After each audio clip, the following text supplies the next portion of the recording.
All right, everybody, welcome back. It is Monday. Everybody knows who this podcast is brought to you by. It's Black Rifle Coffee. So I'm starting to think about some ways that I can change the intro. One of the things I'm going to do is one of these days, I'm just going to film my favorite way to make coffee in hopes that you could also try something new.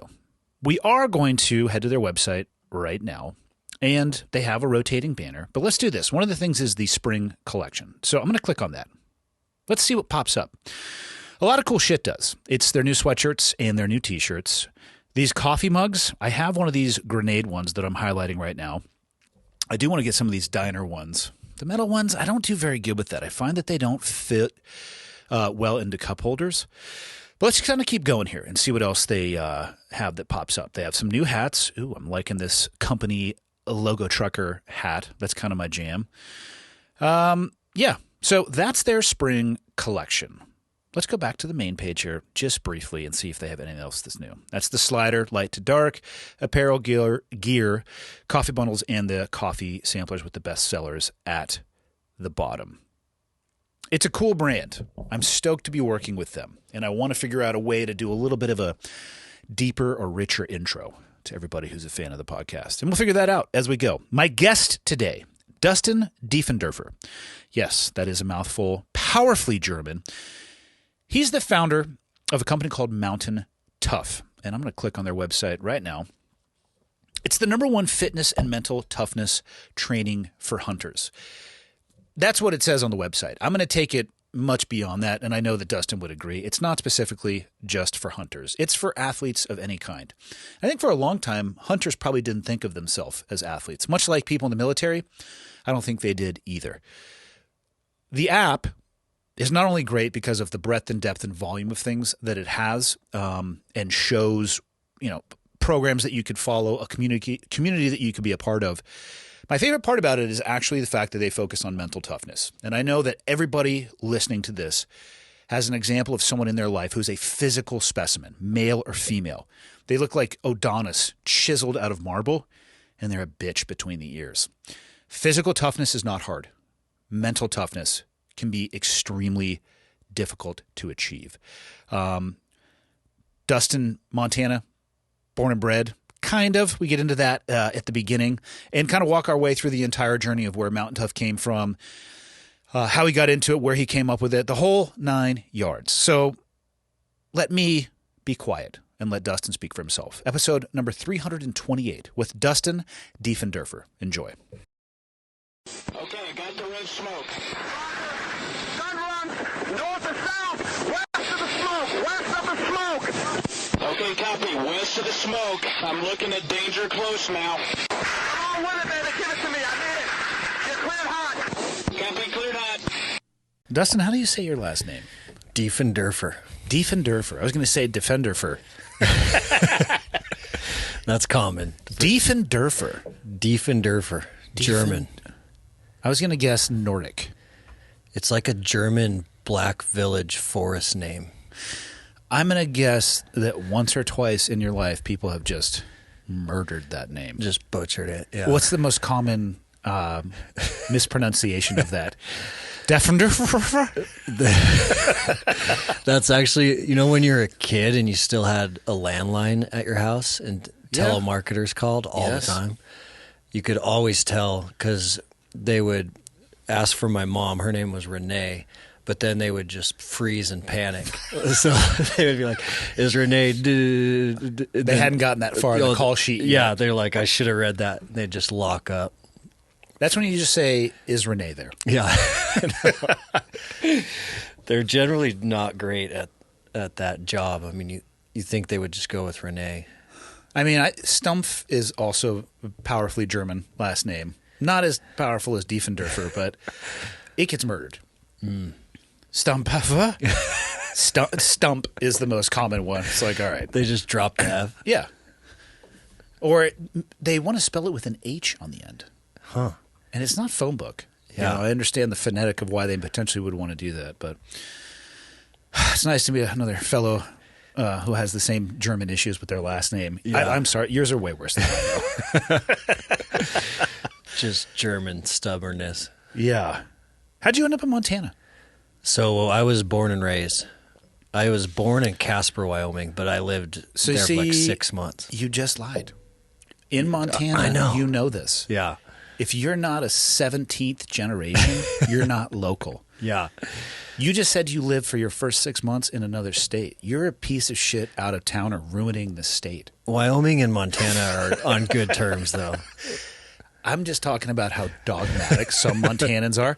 They're like, oh, really? You're local? How many generations? How long have you lived here? Yeah. What was your uncle's ranch's name? What was your grandpa's ranch? Where's it at? Yeah. Yeah. It's wild.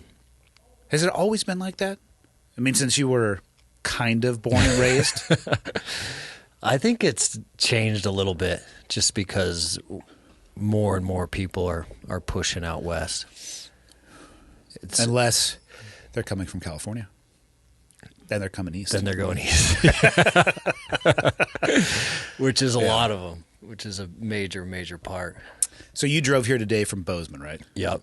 Every time I drive through the state, I think back because what you just said about, people moving west, the push from the East Coast states to the West. I think of one trying to navigate this terrain without well-paved roads. And let's be really clear, the Montana roads are not that well-paved. Mm-hmm. They can get a little spicy from time to time, but they also have a 4-season swing, so I can get that. But we're talking that road from Bozeman to Missoula. What is that, the Lewis and Clark River, probably? Yep. Pushing east? Yep. Okay, so you're in a wagon. You have no suspension whatsoever. You have your whole family, all of the supplies, and you're out east of Bozeman, maybe Billings, it's a little bit flat. You start making it, and then you just see as far as the eye can see mountains. Insane. How did they even do that? Things have changed, things have changed so much. Because back then you'd be like, hey, we're going to Missoula. It's going to take a couple months, and 2 of you might die along the way. A fortnight. Yeah. At a minimum. Yeah. Unreal. Yeah, every time I drive through the state, I try to think, or even when I'm walking around hunting, how? What would be a good day? 2 miles? I know. Yeah. I appreciate great suspension on a car. I cannot even imagine a wooden wheel with maybe an outside metal ring to that straight into an axle that your ass is directly above. Oh, that thing had to be just breaking all the time, too. Yeah. I mean, so many issues. I would have stopped if I had to move from the East Coast to the West Coast via wagon. I would have stopped on the beach on the East Coast. Like, nope, this is where I live now. Have you read Undaunted Courage? No. It's Lewis and Clark's journal rewritten by Stephen Ambrose. Okay. So he takes the journal and essentially just puts it in a language that's easier to understand nowadays. And that it is nuts, the stuff that they went through to go up through the Missouri, Mississippi, hit Portland, but there was so many times that they almost died. I mean, the things that happened, like they were eating roots in the Lolo National Forest, just trying to survive a winter, and it was either eat the horses they were riding or eat roots to survive. So they went with roots and bark because they didn't want to give up on the horses just to get over the Lolo Pass. Man, I feel like that's a rough journey on the tail end of that, if you know what I mean. They talk about that. Yeah. I mean, that's what almost killed him, actually. Yeah. I mean, that's a wood chipper coming out of your asshole. That is a journey that few could understand, let alone survive. Oh, nuts. Crazy.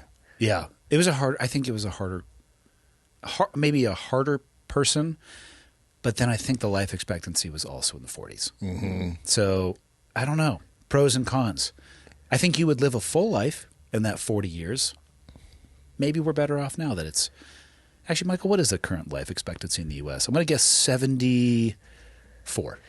I heard it's like stayed at 70, even though we have all these scientific advancements. It's not moving much.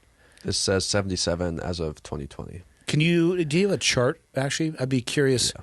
There has to have been some major advances. My son, Tyler, was telling me the other day. Oh, it's growing a little bit. Yeah. That's not crazy, though. This is from only back. Yeah, 1960. That's still so just below 70 to call it. Ooh, what's that downtick? COVID.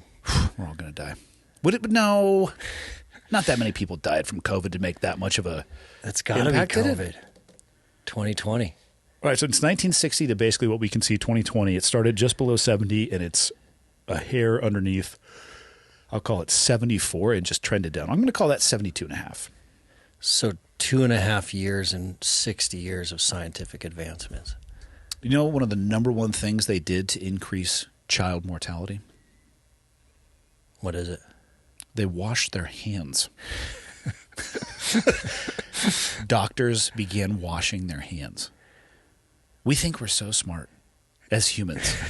We're not that far from being really fucking dumb. Yeah, we're right on the edge at all times. That's what my son was telling me last night, that just that impact alone drastically increased the viability of when children were born. So one guy at one point was like, you know what we should do, guys, after we deliver these babies? After we're covered in blood? We should wash our hands. Yeah. Yeah.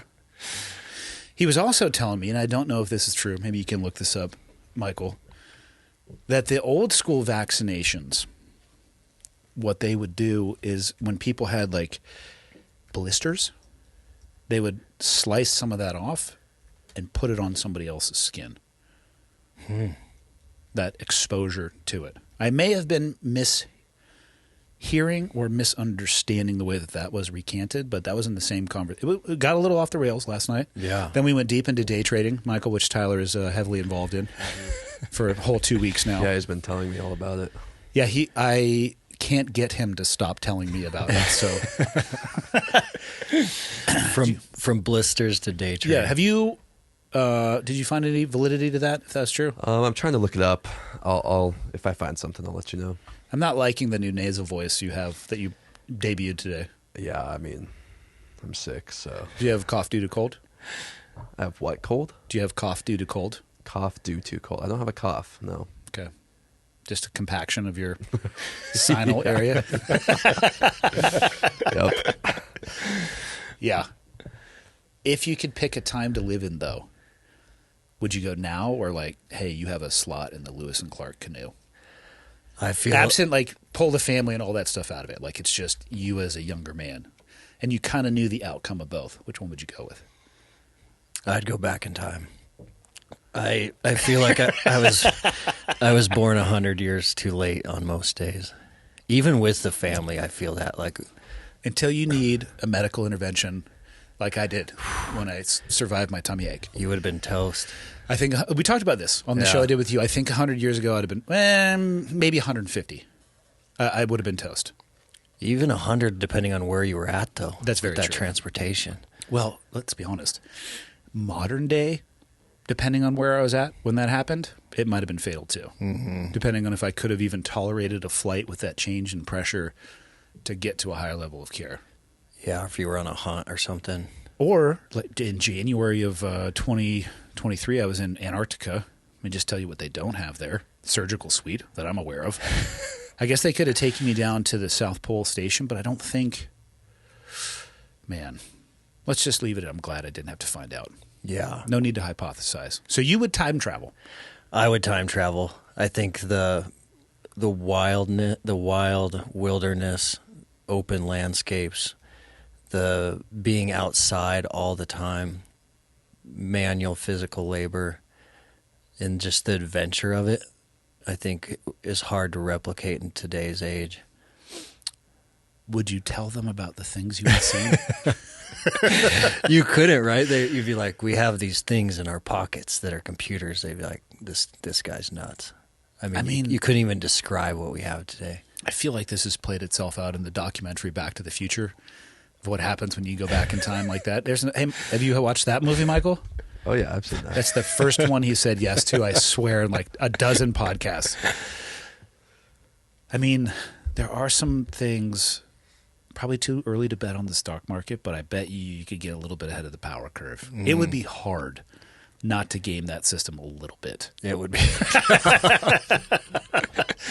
The railroad. Oh, for sure. Buy some stock there. Yeah. Yeah, you could get in. I mean, you could kind of get into the trades a little bit early.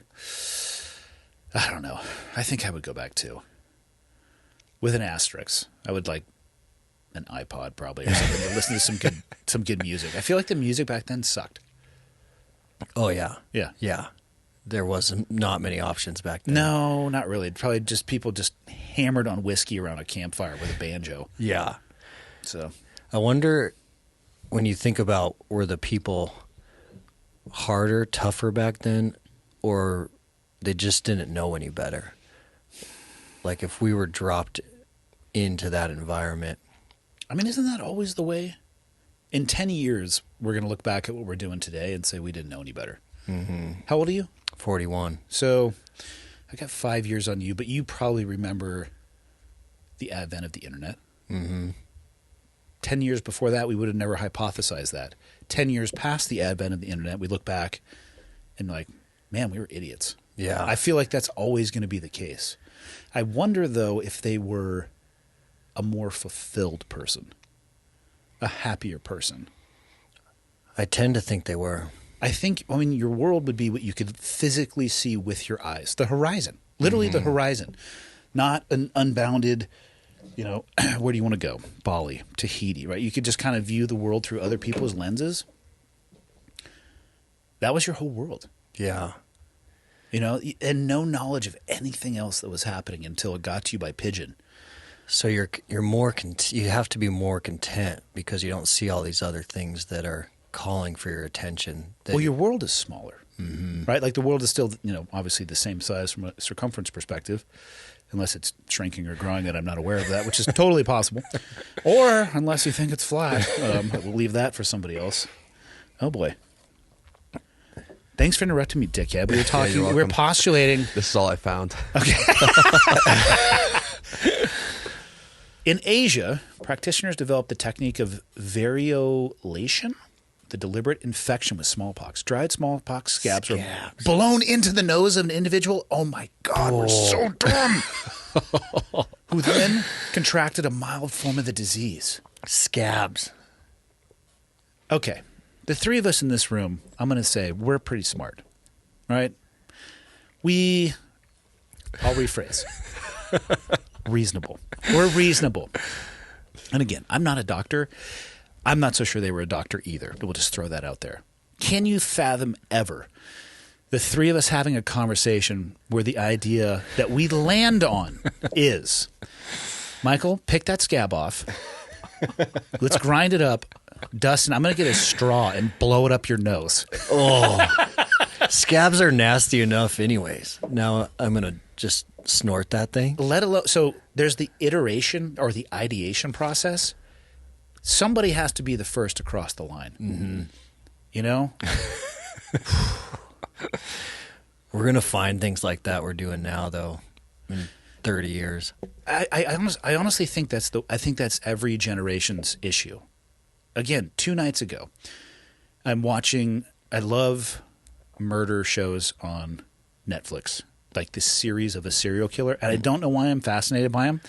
Did you know that the vast majority of people that watch those are women? They sit there and they are just like, how am I going to die? This might be the way. So we're watching one on the Night Crawler. No, God damn it, that's a Marvel character. Michael, who was the serial killer in the 1970s or 80s? Night Stalker. Night Stalker. California. Ramirez was his last name. And you're watching the people who worked the case talking about it through the lens of the tools that they had available at that time. They were manually, and I mean one person, camera 1, camera 2, comparing fingerprint data. Only if it was on like the index card, if the person had been printed before. Because they were able to lift some latent prints. One was off of a vehicle, and I forget what the other one was. And he had touched the legal system previously in life. I believe it was for a theft charge. This dude was murdering motherfuckers. I think it was 15 total people. He would execute people in their bed with a bizarre caliber pistol with old ammunition. The forensic tools that they did not have? Manually looking at fingerprints. They had this footprint of a shoe that they did the same thing. I mean, there's no internet to cue. There's no like Google Images to reverse engineer. And then the news got a hold of the shoe and then released it. They're like, son of a bitch. There goes that piece of data. The next segment in the series is, and then we never saw that shoe again. Because he also watched the news. But, there was all sorts of blood. They were getting sexually assaulted. I don't think they had the ability to even tie the crimes together from a DNA perspective. It was all just kind of the same MO. And sketches, which they were actually not too bad. You can kind of see it a little bit, but yeah, 4-part series. Tyler, Michael, fascinated by it. He goes, I can't believe I haven't heard of this. I just can't believe it.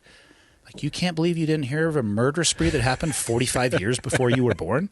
So weird that you're not up to speed on this. Unreal. Because he caught it in the last episode. That son of a bitch stayed up till like 2 a.m. and restarted it and watched the whole thing. Just binged them. Yeah. He just, I appreciate it. I get on the case, I have to solve it, even though it was solved in 1978, I think. But those type of shows are so popular. It's all like number one series, number one, like top 3 podcasts. If you look at like Apple true crime, it's always the crime ones. And people, they either want to know how to get away with murder, yeah, or they just, after they watch too many of those, they think they're going to die every day. The number one way to get away with murder is to not murder someone. You have a 100% chance of not being convicted of murder by not murdering. You just don't do it. Well, and then my son goes down the route of... So he watches that, and for the first time, he tells my wife and I, we should lock the doors at night. Yeah. This dude doesn't lock shit. I mean, Michael knows. He comes over to the house all the time. Doors never locked. It's... For the first time, the door is locked. I'm like, oh, this is interesting. The show got him. This one, because a lot of the entry was through the back doors. It wasn't really, what he wasn't doing was coming to the front door and kicking it in. He was just taking advantage of the fact that people were living what they thought to be a more peaceful time. Mm-hmm. And then the conversation starts. You don't think that there's anybody still like that out there. This is a stat we need to pull up, Michael. How many active serial killers are there at any given time in the U.S.? The stat I believe I've heard is somewhere between 12 to 18 are active at any one given time. That's freaky. Yeah. Serial killers. Yes. I'm going to rely on the internet. I might be completely wrong. What do we got here? Everyone's going to be locking their doors. Oh, my God. I was low. 20. Michael, what are you doing to me? Why are you pulling this halfway across the screen? Well, is that how committed you are to your job? You're going to do a half-assed job? Jeez. According to the World Atlas, the FBI estimates that there are between 25 and 50 active serial killers in the United States at any given time. However, most of these serial killers have never been caught. Let's define what a serial killer is real quick. I bet you it's... I feel like it has to be a sequence of killings. Yeah, how many is it? Yeah. A person who commits a series of murders, often with no apparent motive, and typically following a characteristic, predictable behavior pattern. Huh. All right. Most authorities up on the upper right. Most authorities set a threshold of three murders. Others extend it to 4 or lessen it to 2. Okay, so it deviates a little bit, but the characteristic and predictable behavior pattern. All right. Geography test, Michael. How many states are there in the United States? 50. That means one of these fuckers in every state. 1 per state. Montana has like 1.1 million people in it now. Are any of you a serial killer? Well, I'm not going to get caught. Okay. So 3 of us out of that are not serial killers. That's not a lot of people, though. That bottom stat was freaky. It said 3 or more per month. What? With a cooling down period. Oh, God. On this page? Yeah. 3 or more people in a period of over a month with a cooling down time between murders. Man. Psychological thrill. What does that mean about humanity? I feel like that's actually probably the normal edge case of any species. I wonder if like silverback gorillas have serial killers. I was just going to look that up. 50 active serial killers. For anybody listening, just lock your doors. Oh, everyone's going to be locking their doors now. I feel like, and I am not positive of this, I feel like every victim, if not nearly every one of them, it was not forced entry. Don't be a soft target. Just, don't even have an alarm, but put an ADT sticker up in your window. They sell those absent the alarm system. Yeah. Because, I look at it from the other side. Not that I'm a serial killer, right? Because 100% of people who don't murder people don't go to, well, fuck, that stat's not even true. Yeah. Because people do get convicted of murder and they didn't do it. Okay. There's just no absolutes in the world. That's what we can agree upon. But if you talk to a buddy of mine that I know through Jiu-Jitsu, Paul Sharp, I don't know if he was directly involved in this study, but he has referenced many times a study where criminologists will go talk to people who have been convicted of violent crimes or what would be considered being a predator, and they talk to them. What is it that you're looking for? And I tell you what they're not looking for, a hard target. They are not looking for somebody who carries themselves well, who is upright, kind of alert. Not that they're putting out this don't fuck with me vibe, but they're kind of putting out the don't fuck with me vibe. Yeah. They're looking for the person that has the poorer posture, that seems less sure of themselves, that doesn't really move the way that somebody would have with a lot of confidence. And what he has said multiple times, and this has been surprising, is how fast those people can make that assessment. Yeah. Have you felt like it in times in your life where potentially someone was eyeing you as a target? God, I wish that would happen. I hope. Yeah. I wonder just how many times with like your situational awareness, your presence, how many times, like when you're hunting, how many times has a mountain lion watched you and not done anything? I feel like every time I'm out there. It's got to be the same in town, Yeah. where someone's looking for targets, but they're looking right past you. Going over the stats that we've already pulled up, if you are a well-traveled person, there is a chance that you have shared space with somebody who is a serial killer and they just passed right by you. For sure. They passed right by you to get home so they could wear somebody's skin like a leotard. They could have been in the same restaurant. But it's a wild thought process, right? Did they look at me through that lens? And if they did, what did they see? Yeah. How much do you enjoy sleep? I mean, we can go down the rabbit hole on this. Oh, man. I think that's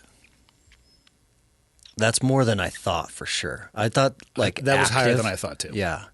Active serial killers, because you don't hear about them very often.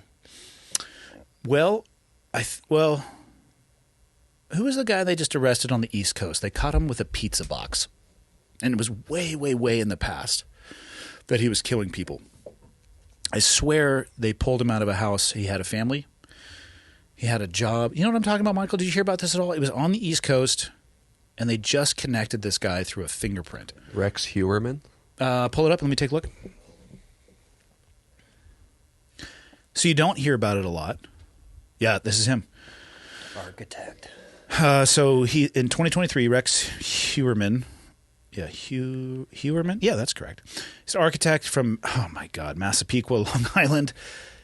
Was arrested in connection with the Gilgo. I feel like that's an incorrect pronunciation. Beach killings.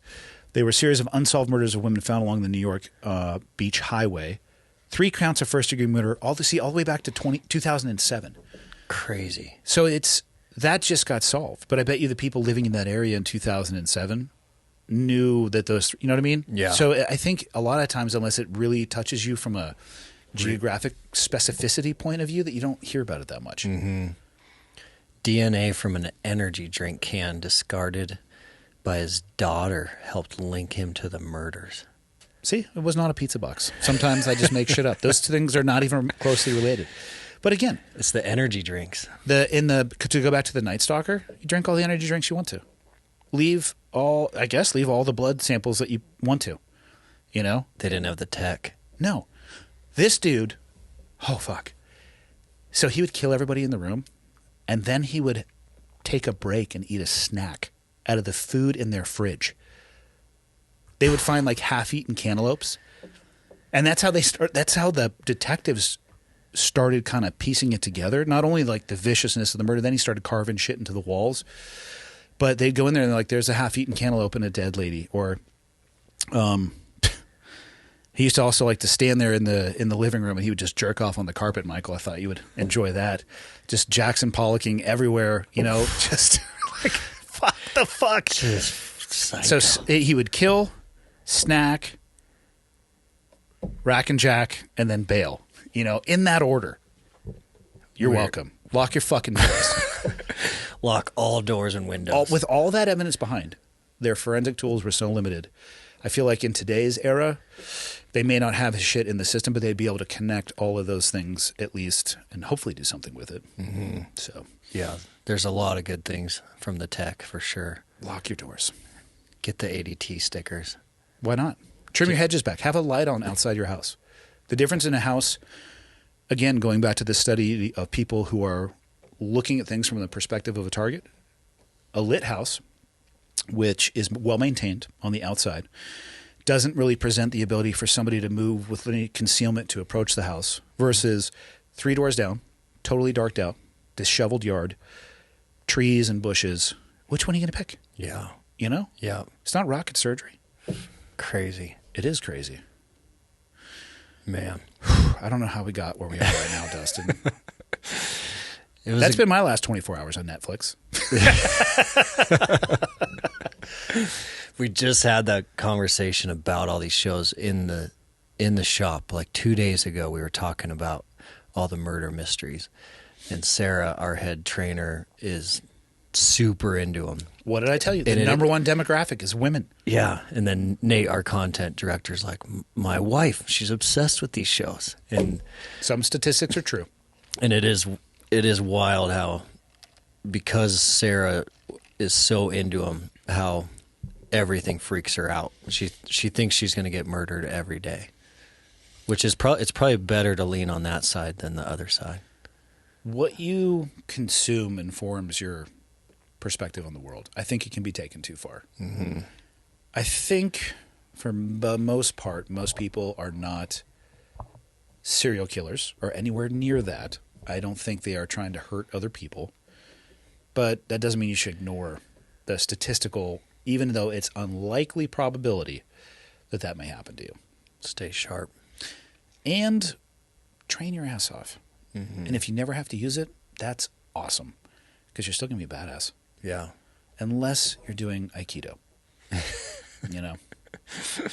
But that's just me. So, born and raised, Wyoming.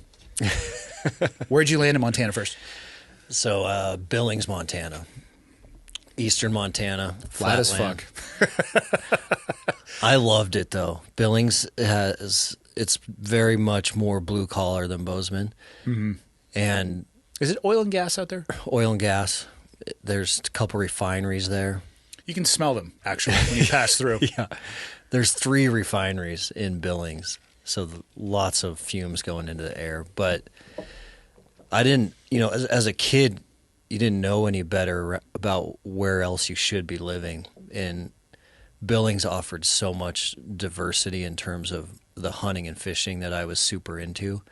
Because it's kind of on the Rocky Mountain front, Red Lodge was our closest mountain range, which is the Beartooth Plateau.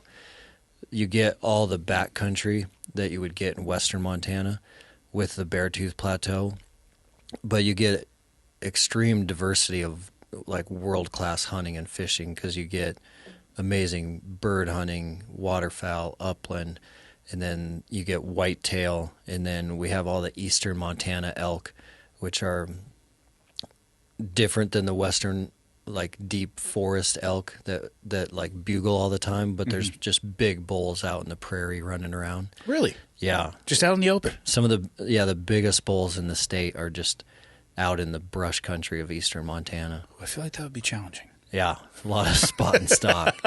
And they're very non-vocal, so it's just different. Yeah, that's tough. But I liked it. I mean, didn't know any better. Growing up in Billings for me was awesome. How long did you live there? So I lived there all the way up until college. College, I went to Bozeman, to MSU, and I went there specifically to kind of do more archery elk hunting, and that was the place to be. And I was still doing a lot of fly fishing, and I was a fly fishing guide to pay for college. So I would guide about 90 days a summer on the Bighorn River, which is outside of Fort Smith, Montana. Mm-hmm. And then I'd come back up to Bozeman for school. And our family was kind of big on like helping us find ways to pay some of our own tuition, or most of our own tuition. And I'm really glad that it went that way. Like our parents were super helpful, but I would do a bunch of guiding, come up to MSU, cut them a check, go to school, and do as much elk hunting as I could. Sounds like you left school without debt. I did, yeah. Which is pretty atypical. Yeah, it is atypical for sure. The education lending system is fascinating to me. Mm-hmm. They will give you more money than anybody at that age could ever be responsible for, outside of any responsible lending limits for anything else. It's nuts. Yeah. Just blank checks. Yeah. And here it is, lump sum. Mm-hmm. Maybe spend it on food. Maybe spend it on school. Maybe, I don't know. It is, and then of course, it cannot be forgiven if you file for bankruptcy, which is not an approach that I would recommend that people take, but it's a system that will give you, it's predatory. That's just the only way I can describe it. To a very young kid, too, yep. Or a younger kid. And no other that I'm aware of, no other sector of lending is that loose in their ability to provide money. Man. Like, try to go buy a car under that same criteria. Never. No. A house. Never. Education, take as much as you want. That's wild. Yeah. And then the tuition just keeps going up, so they'll just cut bigger and bigger checks. What did you graduate with, your degree? I graduated with marketing management and entrepreneurship, so it was kind of a double major with a minor. Huh. And I enjoyed it a lot. I enjoyed business. I enjoyed entrepreneurship a ton. It was a good experience, a good degree. What did you think you were going to do with it when you got out? It's interesting because I felt a little bit like when I graduated, I felt a little seduced that I'd followed the wrong path in a way.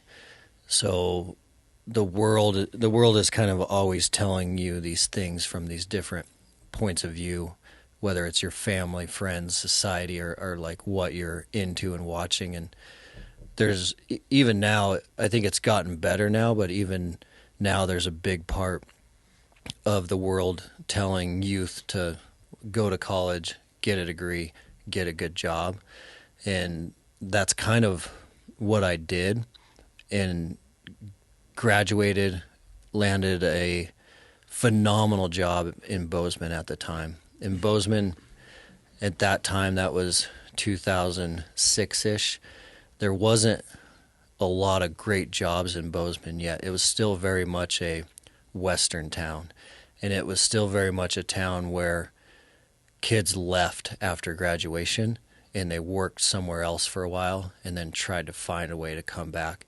It's changed a ton in the last 20 years compared to what it was like then, but to graduate then and land a excellent high-paying job was difficult to do. So I got that management, marketing, and entrepreneurship degree, and I landed this awesome job, and it was interviewing C-level executives. They were Fortune 100 executives. You would interview them, and then you would get them into groups of like 12 from non-competing industries to solve problems and share ideas. Really? Yeah, it's a phenomenal business idea. They're still around. It's a company called PI, Profitable Ideas Exchange. How do they monetize that? So a management consulting firm usually pays the bill for that group to exist. So that's like your Accenture, Deloitte, McKinsey. Their dream is to build a relationship with those executives. But if they call, the executives will just brush them off as like, I don't want to talk to a consultant. But if we were to call and say, hey, do you want to chat with 5 of your peers in non-competing roles and brainstorm on how to solve your problems for free, they're like, heck yeah, sign me up. It's a hell of a networking opportunity for them. Yeah, it was before Zoom and Google Meet, so we were doing it all off conferencecall.com. But was that actually a thing? That was a thing. It was freeconferencecall.com. And we would just patch them together, and it was an amazing learning experience. I had a group of COOs from like Nike, Starbucks, American Express, American Airlines, UPS, and I was just this young kid stuck in an office, and they really had no idea like who I was or where I was at. They just thought it was an awesome opportunity to connect. But that's when I really felt like I probably had followed the wrong path based on what the world was telling me to do, because it was a high-paying corporate job with my business degree in Bozeman, but it definitely wasn't cup filling at all for me. And so cup filling for me had always been outside adventure, wilderness, hunting, and being physically active too. And then all of a sudden, I'm stuck in this office on the phone all the time calling these executives. And my wife was in a really similar boat. She graduated with a marketing degree. She got an excellent job at a marketing agency in Bozeman. And so we both recently after graduation had these great jobs. She had all that college debt, and because she didn't pay her tuition in that same manner that I did, she went down the student loan route. And so we're kind of stuck in these jobs that we're not really super stoked on, but it's at the same time, it's kind of what everyone kind of told us we were supposed to do. So it was a weird time, because it's like we did what the world is telling us to do, but there's no satisfaction in it. Yeah. And I think about that a lot now with my own kids. We have 2 young daughters. They're 11 and 9. And just thinking about like how to not make that same mistake. And we're doing homeschool now. So we're in our 4th year of homeschool, and like college, it just isn't that important for me to push down on them like it was for my parents when they did that to me. And I think it's because so much has changed, and so much has changed on, like, if you're just really passionate and good at what you do now in 2024, you can be extremely successful. And most of that has very little to do with if you have a college degree or not. And so I think kind of like figuring out how to get that a little bit better with our own daughters has been something we talk about a lot. I wonder if the degree was ever actually the linchpin, or if it just was the standard that the people who were hired before you were held to. Mm-hmm. So therefore you were held to the same standard. I mean, I understand from like an engineering perspective, if you're going to build a bridge, please have a fucking degree in engineering. Yeah. Or a skyscraper. Yeah. Michael just got back from New York. I don't want to go to the top of the Empire State Building if it was made by people who have political science degrees. I would prefer it to be engineering. But I wonder, things have changed, but I didn't go to college at all. I have 0 seconds of higher education. My middle son is in junior college right now, more because he likes learning and he's picking the classes he wants to go to. I mean, he's taking chemistry and engineering and math and all shit that I would have failed. What he does with it, I think he's going to end up in sales. And I say that because that's what he says he wants to do. Huh. But I'm not going to talk him out of going and spending his time and continuing to learn and challenge his brain in those ways. My oldest son did not go to college, has gone down a different path. My daughter's sophomore in high school, so yet to be determined. But I would agree with you. It no longer seems to be this requirement. But I wonder if it ever really was that requirement outside of those specialized fields, or if that is just the way that it had been done before. I think there's we a didn't lot. have the evidence to show us that it doesn't need to continue to be done that way. Yeah. I think that's accurate because even historically, no one really ever asked you for your degree or to look at They your just degree. made sure you had one, Yeah. which I get it, you know? Yeah. Kind of. I think the sweet spot is pouring gas on what our kids are really interested in, showing that they're naturally gifted in and passionate about. And once, like, exposing them to a lot of different things and then identifying those things that kind of light them up and finding all the possible ways we can do to accelerate that and feed that a little bit more and see where it goes from there. How did you land on the decision to homeschool? This is a conversation I hear a lot more people talking about right now. Yeah, that was fascinating for us because I never thought we'd be a homeschool family. And now that we've done it, I'm so glad that we did. And we became a homeschool family because of COVID. And so my oldest was in first grade when COVID hit, and my youngest was about to enter kindergarten for the very first time. And COVID hit, and there was that season of like no school. Then there was that season of the hybrid learning and the online curriculum, Which should be defined as ineffective and a waste of time. Yeah, it was pretty pathetic.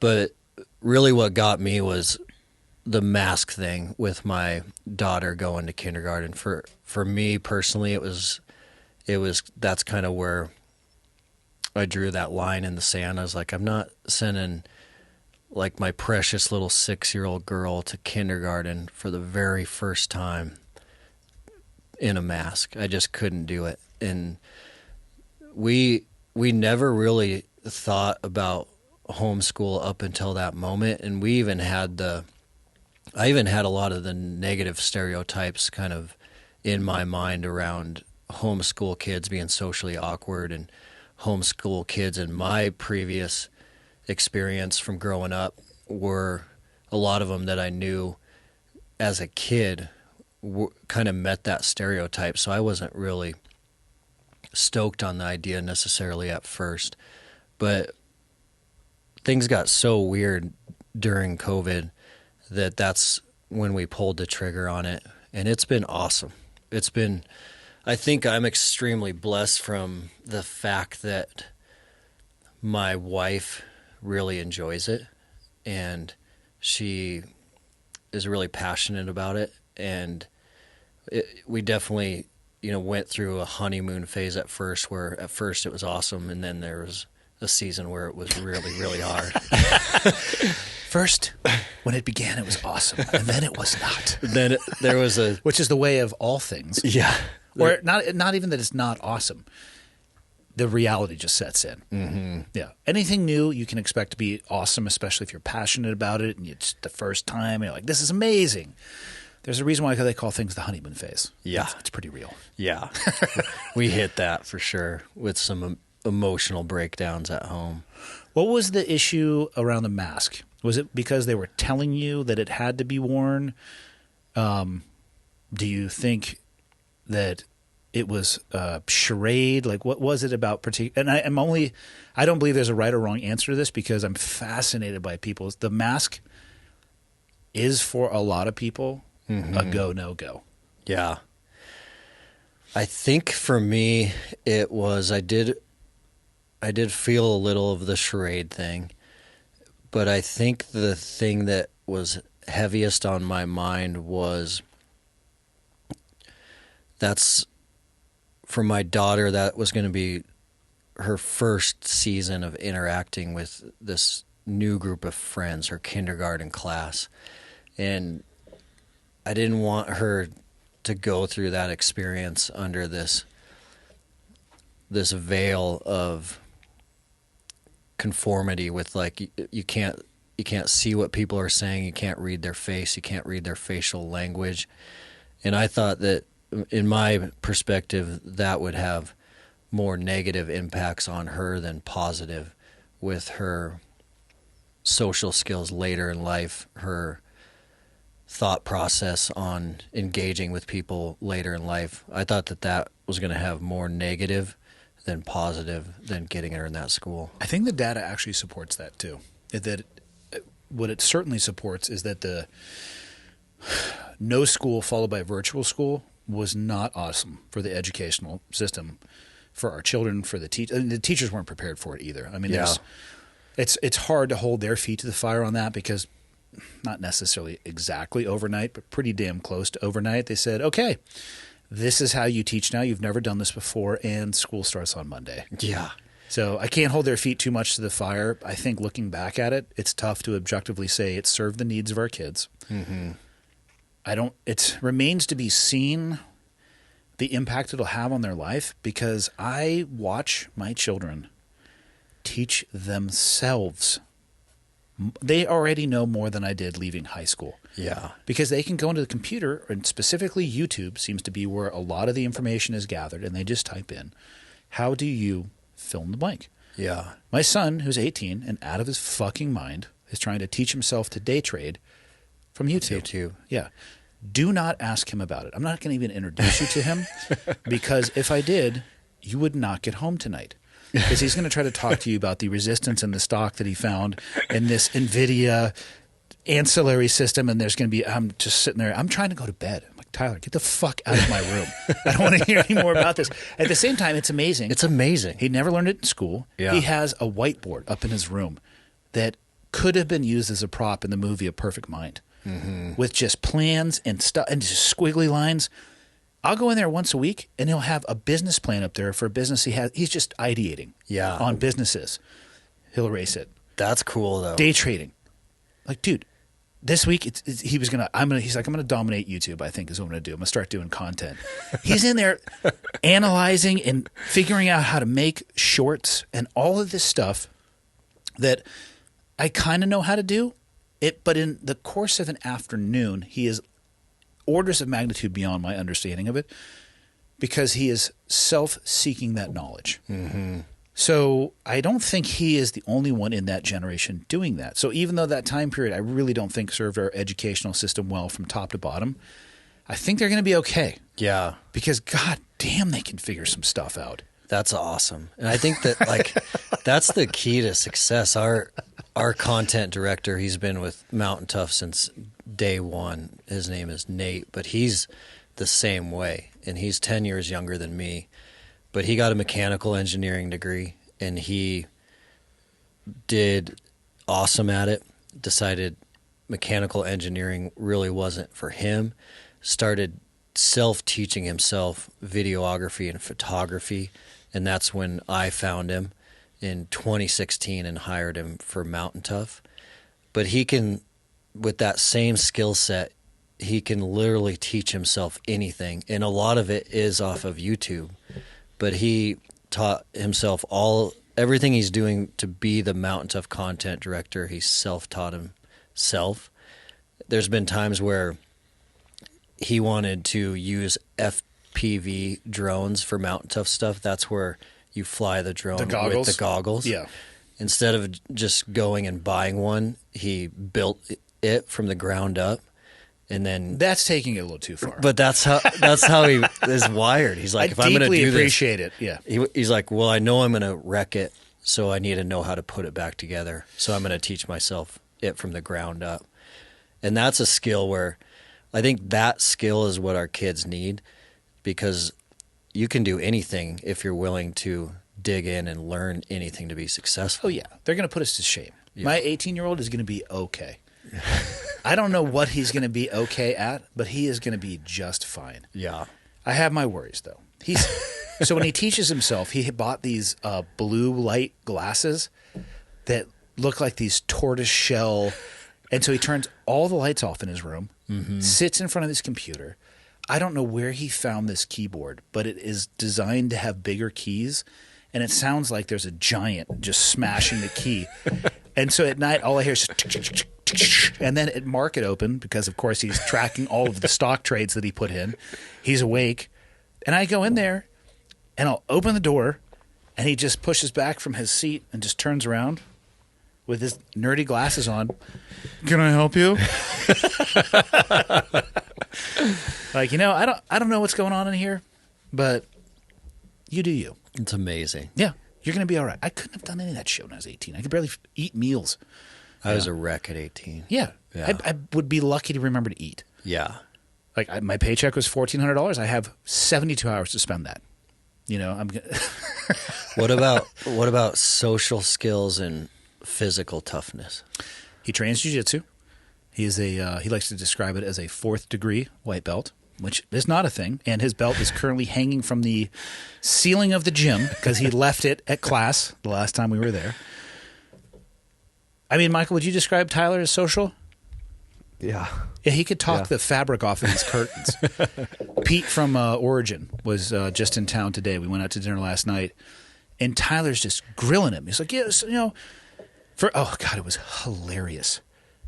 He says to Pete, he goes, I think I've heard of Origin. It's Jocko's company, right? Mind you, Pete is the founder of Origin. Pete dies laughing. He goes, yep. He's like, I work for Jocko. And Tyler just starts grilling him. He's like, I like to ask everybody this, who's your favorite actor? No way. Yeah. And so they start talking about movies. And again, this is how fucking crazy my son is. The other night we were talking about his favorite actors. He listed out 10. One of them was Optimus Prime from the Transformers, which is clearly a CGI robot. Not an actor. Not an actor, which I had to explain to him. But he's got, Brad Pitt on there. He loves Matt Damon, the guy who played Patrick Bateman from American Psycho. A great list of actors. He likes Mel Gibson, Pacino fan, all of these things. So they were talking about movies. He was talking about business ideas. Then they started talking to him about stocks. By the end of it, Pete's asking him, like, hey, do you need any seed investment money? Like, can I day trade with you? That is a good skill. I mean, he'll talk to anybody. He started a window cleaning business, and he just goes and knocks on doors. He doesn't care about being told no. It doesn't bother him, and that's how I know he's going to be just fine. Oh, yeah. Just door to door to door. Hello, sir or madame. Would you like your windows cleaned? So how much of this did you pass down intentionally, and how much is just wired? I have no idea the impact I've had on him as a parent. I feel like it's my way to not fuck this up. Like, that is my role, is to not get in this kid's way, because he's obviously more capable than I am. He had his own window cleaning business last summer, Peeping Tom Windows. He was making $500 a day cash, swindled his grandfather into purchasing all of the equipment needed for his business. Oh, Grampy, my birthday is just around the corner. My dad's, freshly in town and happy to see his grandkids. He's like, come with me to Home Depot. And he leaves with 2 ladders and squeegees. Stocks him up. Yeah. So then he borrowed my truck, never filled the damn thing up with diesel a single time. God damn it. Knocking on doors, but he would average, I think there was a day where he made like $1,250 cash, cleaning windows, working for himself, setting up the business, out there enjoying. He's like listening to the Eagles on a boombox out on a Get ladder some sun. stand. Yeah, shirt off. It's great. Just freaking. Yeah. Then he goes. So another thing he looks at. He goes to the thrift store. He figures this shit out on his own. He goes, this shirt shouldn't cost this much. So he switches tags out at the fucking thrift store. So he'll get like a bag of clothes for $6. And I'm looking, I'm like, how is a pair of jeans 99 cents? Well, it wasn't, but I felt like it should have been. I'm like, this is theft, dude. So the creativity goes a little bit too far sometimes. He's gonna do something big, Dude, for sure. Yeah. I mean, I literally look at my job as to not fuck this kid up. Yeah. Like, don't get in his way. Man. I was not like that at 18. I was very driven and I knew what I wanted to do, but his brain works in a way that I don't understand, but I'm fascinated by. So based on that, do you think we overthink this parenting thing sometimes? I think we might have less control over the outcome than we'd like to think. Mm-hmm. We want to think that these are my kids, right? Like, I'm going to put you in the vice of what my values are, which I bet, to tie into the serial killers, Ted Bundy's parents probably did that too. Yeah. And I actually don't know much about that case. Maybe they were whipping the shit out of him at night with dead cats. I'm not sure. Some of them probably had pretty normal parents, though. And some of them, I think, probably had horrendous ones. Yeah. Point being, if it's all about the parenting, then anybody who had a horrendous parent that became a serial killer, that would be much more likely for that to be the case, but it's not. You know? Yeah. Just like you can see wildly successful people who come from a horrific background and absolute failures who come from a silver spoon. But not always. That's not always the case. I think we have a gross job, and I don't mean that by like disgusting, but like size and scope and scale, as a parent to do the best we can to hopefully help set their moral compass and orient it. But I don't know if we have as much impact as we think we do. Man. That's probably accurate. I mean, It's scary, right? Yeah. Because you don't have your hands on the wheel as much as you think you do. not much control. I mean, I don't think I could have taught my son to be the way he is, but I do think I could extinguish that fire if I fucked with it too much. That's what I was just thinking. The way that you've embraced it has probably been so awesome and supportive for him to take it further and further rather than trying to squash any of those things. If you would have squashed any of those things early on. I mean, don't get me wrong. We have our problems. He steals my boxers. Have I told you about the revenge I've had on him, Michael? Scissors? Yeah. So he keeps stealing my boxers, and he'll say it's an emergency, to which I can't get an answer from him yet as to what a boxer emergency is. He left a little laundry in the dryer the other day, so I got a pair of scissors and cut the dick hole out of all of his boxers. Just carved it right out. And he, for the life of him, can't figure. He's looking, he's like, does the dryer generally do this to things? First, he accused his sister. This is fantastic. He was telling this, Leah and I were sitting on the couch last night after dinner with Pete when he basically convinced Pete to invest in his company that he doesn't even have. He comes out and he was talking about his boxers. He goes, at first I thought it was my sister, Julia. I thought she made an impromptu crop top. And then I thought, so Leah was drinking a protein shake at the time. It almost came out of her nose. She was laughing so hard. Because what I realized what he meant is that she was going to squeeze her head through that dick hole that I had cut and put her arms out through the legs of the boxers. And he actually thought that. Yes, because of course I had follow-up questions. I said, do you mean you actually think your sister is going to take your used underwear and put her head through the dick and asshole section and arms through the sleeves?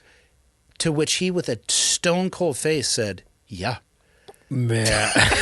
So he's still 18, right? Yeah. And I haven't, he's like, I just don't get it.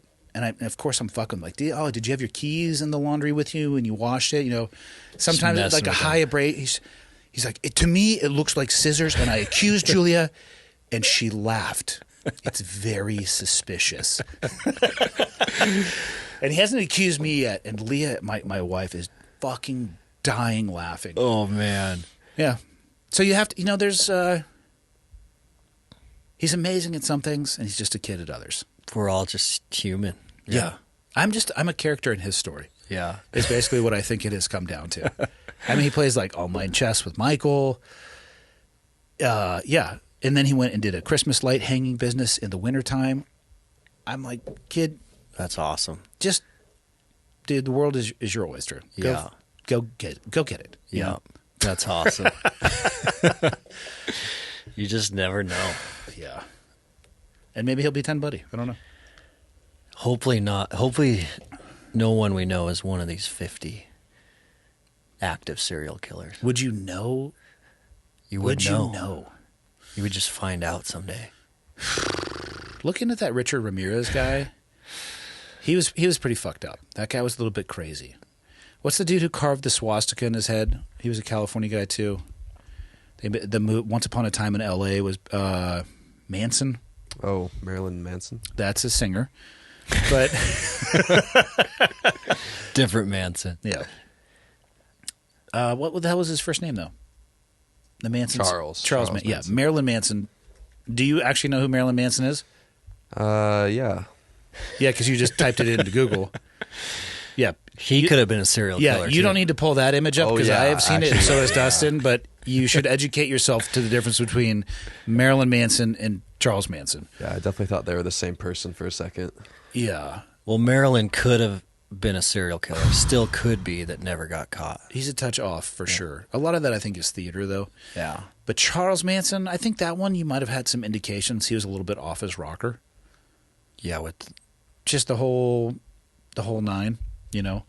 I think the good ones though, I think you might pass him in the grocery store and ask him where the milk is. I bet you know that, because there was that show on for a long time where they hunt and arrest serial killers, like a CBS show. I don't know if I saw this one. It's good. And like half the team, Like nonfiction?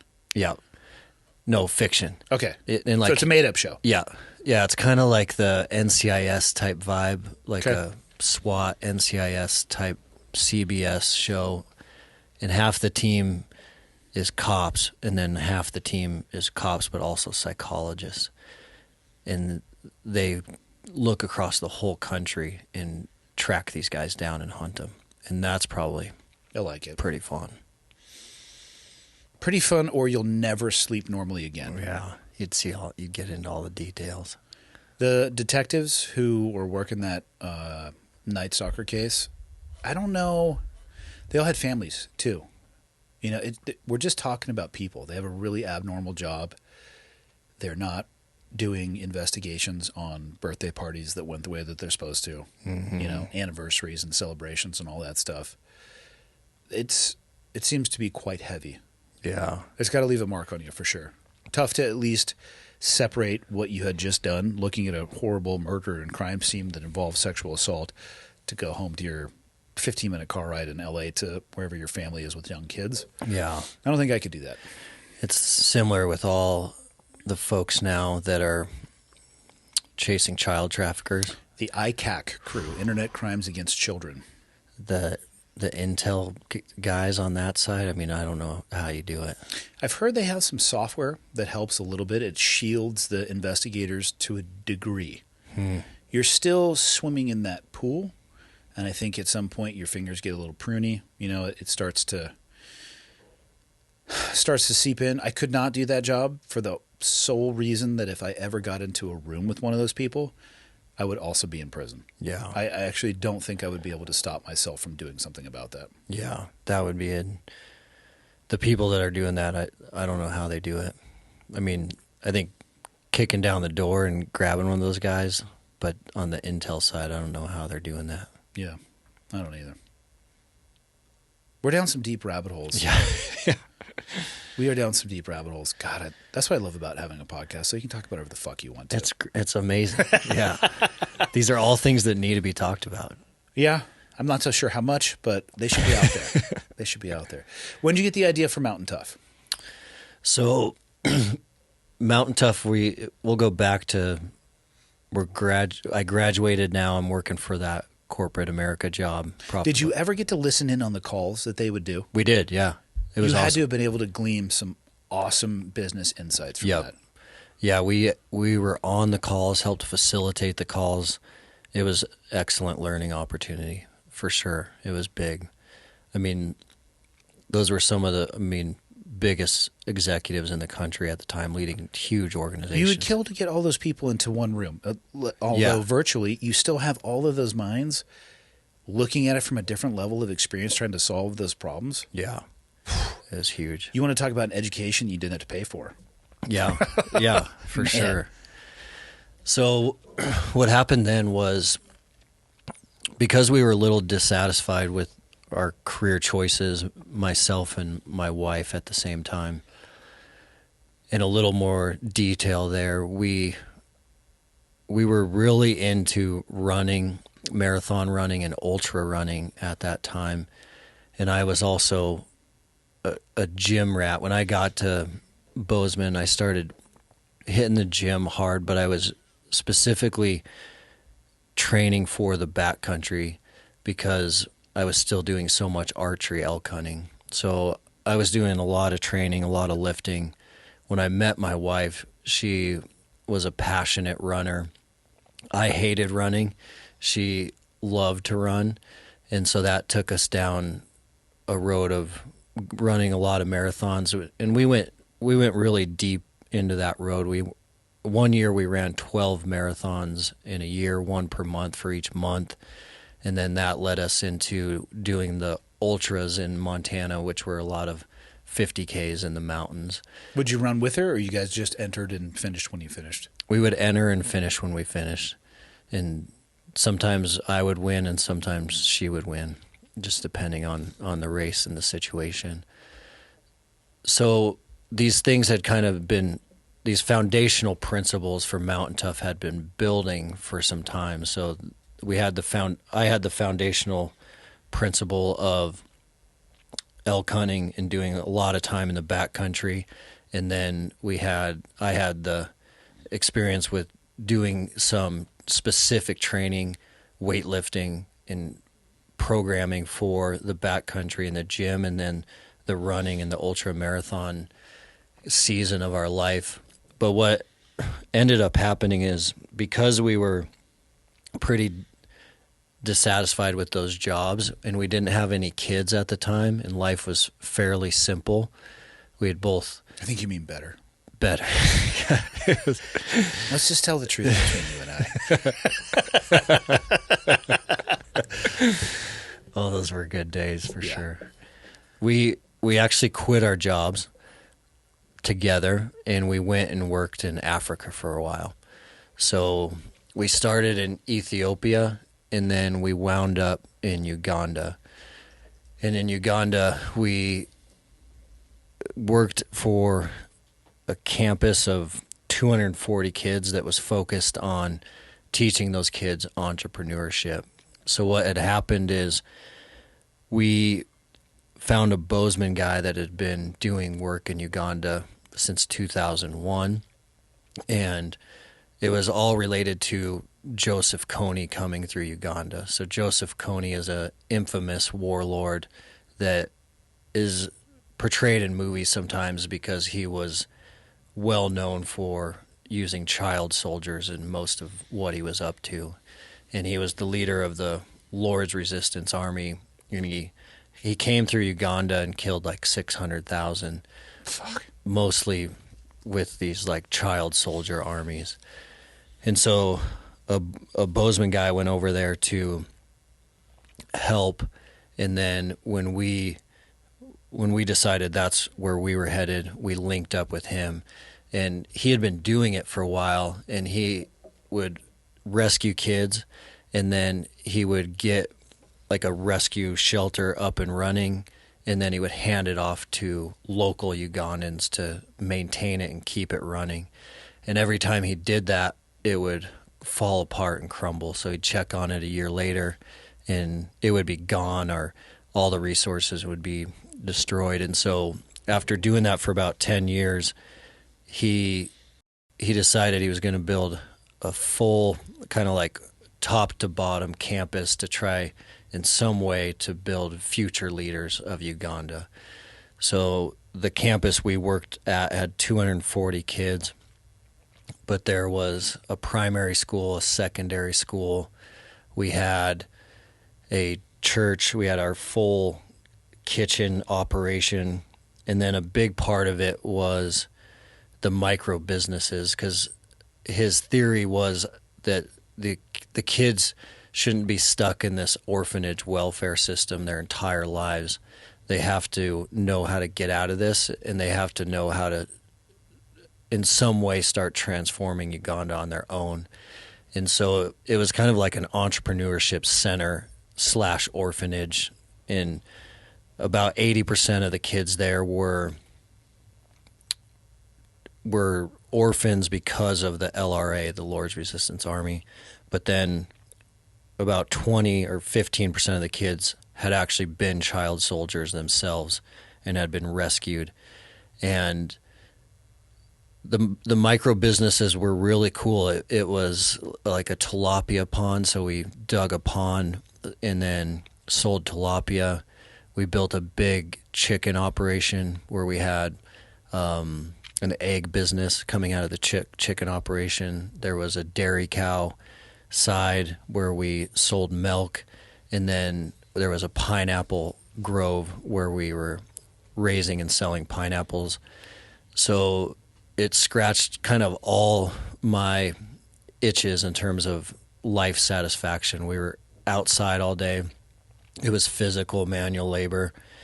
The entrepreneurship side was really cool, super interesting to try to like help kids grow and raise tilapia and figure out a way to sell them in town and actually be profitable on it and not lose everything, and then take that money and try to help them set it aside for school fees. Most of that was for trade schools after high school. Mm-hmm. And then there's adrenaline every day because over there that you just never knew what was going to happen.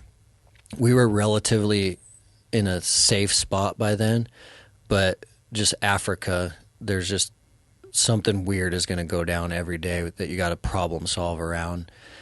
And we loved it, and we ended up building a guest house there, and that was our plan, was to be there for the foreseeable future. It was highly rewarding. Job satisfaction was great. Hanging out with the kids all the time was amazing. And so our kind of strategy was we were going to build that guest house and stay there for 5 or 10 years and just keep running that operation. And my wife got pregnant over there with our oldest daughter. And we were really naive. We had no idea what being parents was really going to look like. We had no idea what having a daughter of our own was going to look and feel like. We were naive enough that our strategy was, this is awesome. We're going to fly home to Bozeman and have her delivered in Bozeman, and we'll probably stay with friends and family for 6 weeks or so, and then we'll just fly back over with her and go back to work. And we were naive enough that we didn't have a backup plan. That was our plan. I like it. Yeah. And when my daughter came out as a real human in the Bozeman hospital, that's kind of when I knew right away that I couldn't go back right away. We couldn't go back right away. There was enough. It's certainly doable, but for us, it was like there was enough safety and security and health concerns that I knew for the foreseeable future we weren't going back. And so then we were in Bozeman with a newborn, with no plan B, no jobs, no backup jobs or anything. Yeah. And so that was kind of our burn the ships moment. But we didn't burn the ships on purpose necessarily. But I'm really glad it worked out that way for the Mountain Tough side, because I'd been thinking of the Mountain Tough concept for a while, but that moment of being back home without a plan and having a baby and wanting to protect and provide for this baby and this family, it was awesome how that went down, because it was kind of like, now's the time. Let's go all in on Mountain Tough now, rather than me just going back and getting some random job. And it kind of presented that season in life where that was the opportunity to do that, rather than, because I knew if I went and worked for someone else, being back home without that plan B, that the Mountain Tough thing probably would never happen. Because I would, once you're working for someone else, it's hard to get some of these ideas off the ground. So where'd you start? It's pretty cool how it started. I drew the logo on a napkin, because I knew that this was in 2016. I knew that no one at that time, and even still now, very little is done except what Mountain Tough is doing. No one was treating the backcountry do-it-yourself hunter as an athlete. No one was providing them with mission-specific training for the backcountry. And I knew that was the huge kind of blue ocean opportunity, was to train them just like the military would train folks, or any other professional sporting agency would train people based on critical skills for success. Yeah, you're reverse engineering what you're going to use the fitness for. Exactly. And no one was doing that for a backcountry hunter that's going to be at high elevation and rugged terrain for multiple days. And then their worst physical day is going to be if they're successful, and that's going to be later in the hunt. So the mountains already beat them down for a few days, and then they have to get those heavy packs off the mountain. But it started like straight up kind of American dream bootstrap. I took that napkin. My buddy is a graphic designer. He turned it into a logo. And then I actually took that logo and I made a flyer just with the logo. It was really simple. Pull up the Mountain Tough logo, Michael, if you would. So I had the logo, and then it said, looking to train backcountry hunters. And then I had my phone number at the bottom with like the tear-off phone numbers. Like, so it actually started like off the as firewood like an guy. advertisement. Yeah, it was like, it's usually puppies for sale or firewood. It has like, just call me. Do you need a babysitter? Yeah. So there it is, the old sheep's head. The ibex. So I hung that flyer, and I actually hung it at Big Sky Archery in Bozeman, which is our local bow shop. And about a week later, 3 guys called, and they're like, "What's this all about?" And funny you should ask. and we started training in the park behind my house. So we started in the park, doing lunges across the soccer field and pull-ups on the monkey bars. It was awesome. Those were good days. It was fun. How did you scale it and build it from there?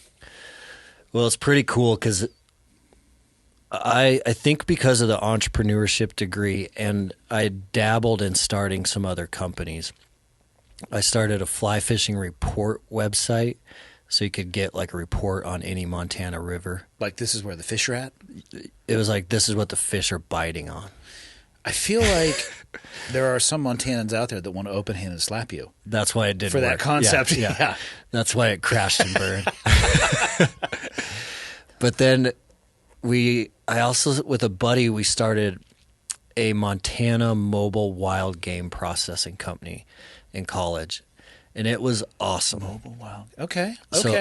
So like if you kill an elk, we had a 20-foot, essentially like snowmobile trailer, cargo trailer, that on the inside was all a stainless steel processing butcher shop. So if you killed an elk, rather than taking your meat in or doing it yourself, Yeah, we come to you. we just back in, and we could process like a deer in an hour, an elk in 2.5 hours.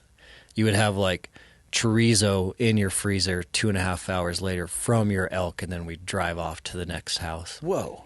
Okay.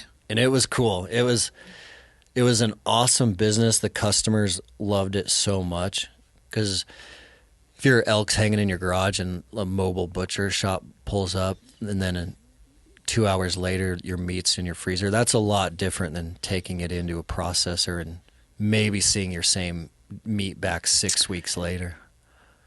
It's an interesting sentence you just used. How many people do you think don't realize that you may not be getting back the same animal you turned in? The weights are going to match. Yeah. It just depends. It's kind of fucked up. I know. I am very careful with my game. There are others that are not. I don't want their game. Some people just don't know. But Yeah. once you know, you know. Yeah. Yeah. And then you take it to a processor, and it is a couple weeks. Like, man, this tastes gamey. I was really careful with my bull. I don't know why it would be like this. The freshest elk I've ever had was the bull that I killed in Wyoming last year. It was early season. We had it to the butcher the following morning. We had quartered it in the field, butchered the following morning. Cut, processed, flash frozen the next day in the back of the cooler. It is the best tasting elk I've ever had. That's awesome. Yeah. And we Yeah. just happened to be early. So Yeah. they were just That's good perfect. to go. Yeah. Yeah. Same elk. Yeah, that's the same elk. Yeah. Yeah. Yeah, but what that business taught me was that business was amazing, but it was not scalable. So only like in a mobile wild game processing company, only the owner is going to work that hard to make that business work.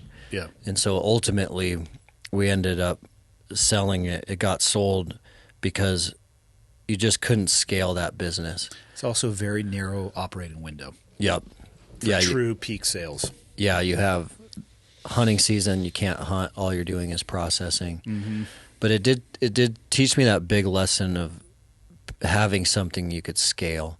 And so with Mountain Tough, even though it started in the park, I knew from day one that it was going to go digital. So a lot of gyms, like brick and mortar gyms, operate for 8, 9, 10 years and then decide they want to have a digital product. But for us, I knew on day one that I wanted the Mountain Tough philosophy to get laid out and go into a digital product. What year was this? So we went live with like the first digital offering of Mountain Tough in 2017. Okay. And that has been so like substantial and huge for us because we knew that on day one, essentially that first year we spent a lot of time on building the Mountain Tough preseason prep program for the backcountry hunter. And that was kind of like our flagship program that put us on the map.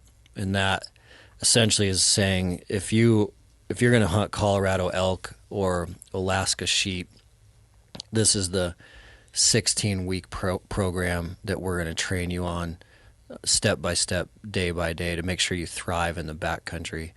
That's the product that kind of got Mountain Tough off the ground.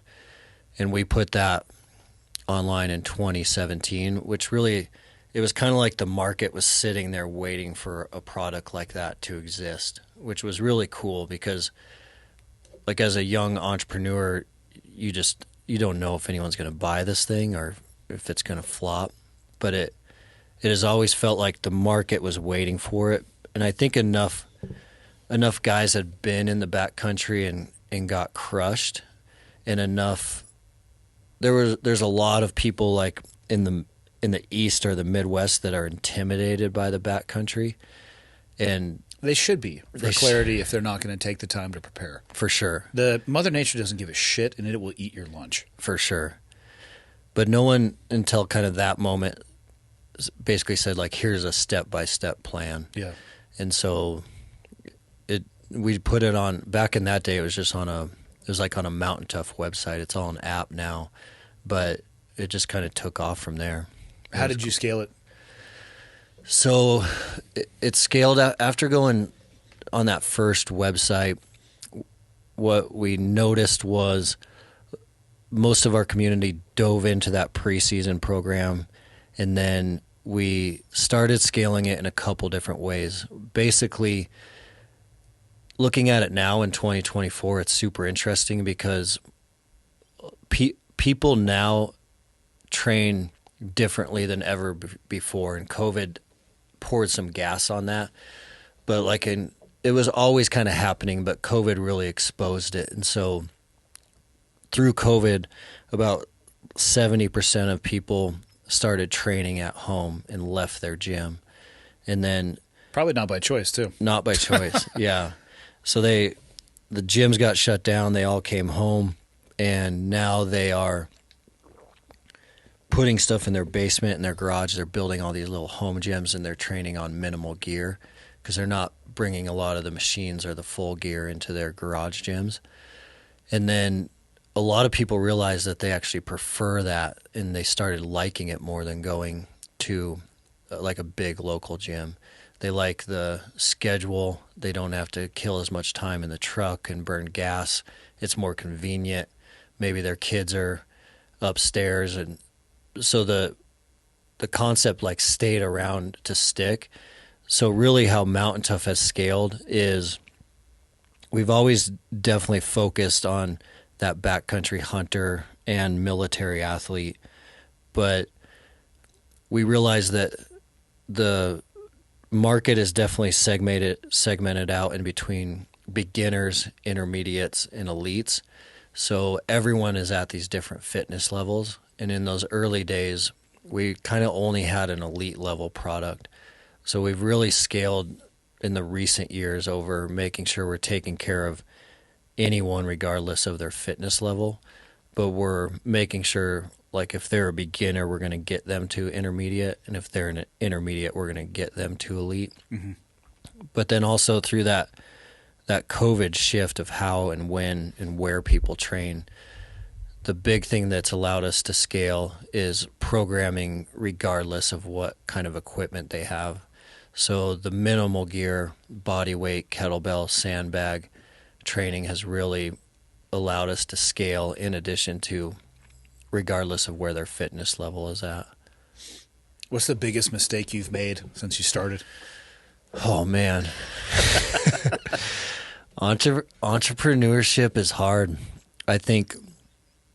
What are you talking about? That's not what they say on Instagram. Instagram's full of shit. Just wake up at 4:30, journal.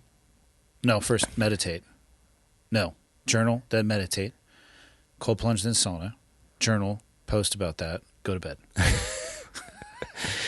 I think it would be awesome if more, business owners talked about how hard it could be at times. Because it is. How about opening a coffee shop that was millions of dollars over budget and months behind time? Mm-hmm. Try navigating that cash flow issue. Yeah. And timing issue when construction companies are sitting there waiting for you and they say, we can either start on this job or we're putting you at the bottom of the list because this is, like navigating all of those things. Yeah. It's fucking hard. It's hard. Yeah. It's a hard journey full of a lot of ups and downs for sure. Mountain Tough, I think the hardest thing for me has been the people side of the business. I am very passionate and fired up about what we're doing, but the really difficult things for me are interpersonal conflicts in growing out the team.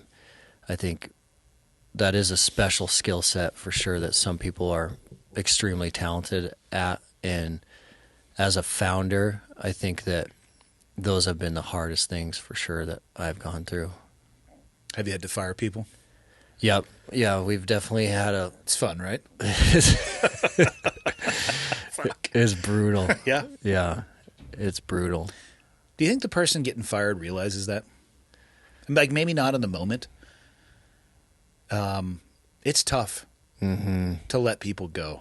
It's not a light... Well, maybe for some people it is a very light decision. It has never been for me. I think a lot about the person and their life. And in the moment when the person's getting fired, I'm sure they're not thinking about, I wonder if this was hard on my boss to get rid of me. I don't blame them for not thinking that. But if you've never been in a place where people work for you, you may never understand how hard it can be to sit on the other side of that table and know that you have to let that person go. And it might be for their own best interest, but definitely for the best interest of the company. Mm-hmm. Not easy. It's not easy at all. I think the hard thing too is as your team grows, I think there's a side of business ownership where no matter how good things are going, you always still think that you're going to run out of money any day and that things may fail any day. And as the team grows and the business grows, that pressure gets larger and larger because you go from one person to take care of from a payroll standpoint to 5 to 10 to 15. And so that pressure of, can I really take care of these 15 people and their families, that boulder just gets bigger and bigger and bigger. And I think that navigating through that and just that responsibility has been definitely tough.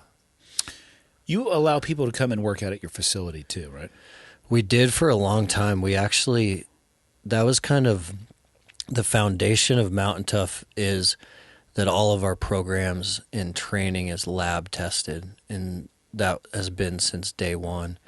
What that turned into was those park sessions went from one group in the morning to a morning crew and a noon crew and an afternoon crew. And those park sessions took off before we went into our first facility. When we went into our first facility, we were still running 3 Mountain Tough classes a day, in addition to all of the online programming we were That's building. what I'm talking about. It was busy time. Oh, you're just going to grind yourself to dust. Yeah. Yeah. Yeah, and that's So what I saw the day I came down to do your show, that was your internal staff workout. That was staff. Okay, that's Yeah. cool. That's a cool bonding thing as well too. yeah, the staff workouts are awesome. Yeah. But I ran Mountain Tough class 3 times a day. Like I had a 5 a.m., a noon, and a 4 p.m. for 6 years. And it was kind of my baby. I actually loved it so much because just pushing people mentally and physically beyond what they think they're capable of, especially in like a small group of like 8 to 10 to 12, is awesome. It was so much fun. You learn a lot about humanity. Mm-hmm. You learn a lot. Lessons in people. Yeah. You get an insight into their mental, almost everything. Decision making, problem solving, morality, integrity. Yeah. By pushing them physically. You learn a ton. Yeah. Yeah. Yeah, the amount of stuff that we saw was so cool. I mean, positives and negatives, but taking people towards that breaking point, all these character traits just come out on the table through a physical experience, which is really awesome. I owned a gym for a bit. It was a CrossFit gym, an affiliate in Coronado. It reaffirmed my belief that anything can be taken too far. You know, you can drink yourself to death with water too. But I would watch people. For some people, exercise was their church, to use a common term. Not that they were there celebrating a religion of any kind, but it was their sacred place. Maybe that would be a better way to put it. And for some people, it was just their escape from their day, their way to mentally link the gears up at the end of the day or de-link the gears at the end of the day. And then I also saw people who lost themselves in the process. And the rest of their life started falling apart. But damn, their deadlift was good. Yeah. Yeah. It's crazy. It goes too far. Yeah. They literally lost themselves in the process. Everything became about the process. They no longer had an end state, and actually a lot of other areas in their life were suffering because of the amount of energy that they were putting into something that most people would think would benefit every other area of your life. But because of that laser-like, all-encompassing focus, almost everything else crumbled. Yeah. It's wild. It's wild.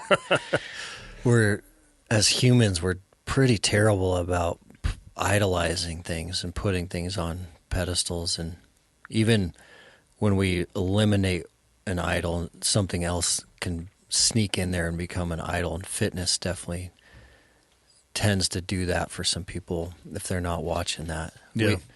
When we ultimately, the app started growing and growing and growing, and I was still running all of those classes. And it wasn't until our team started to grow and they kind of saw behind the veil of Mountain Tough that they were like, you can't keep running these classes all the time as we grow this company. And I was like, man, that's my it was kind of my baby. And I was like, I loved that community so much. And it's how I started all the way back from those 3 guys in the park. But it was the right decision. I'm really glad that we navigated things that way. And it was in kind of black and white. It was in a way, do you want to serve these 150 people right here locally, or do you want to transform 100,000 lives? And you can't do both. And that You would need 2 businesses. it was two competing businesses. Yeah.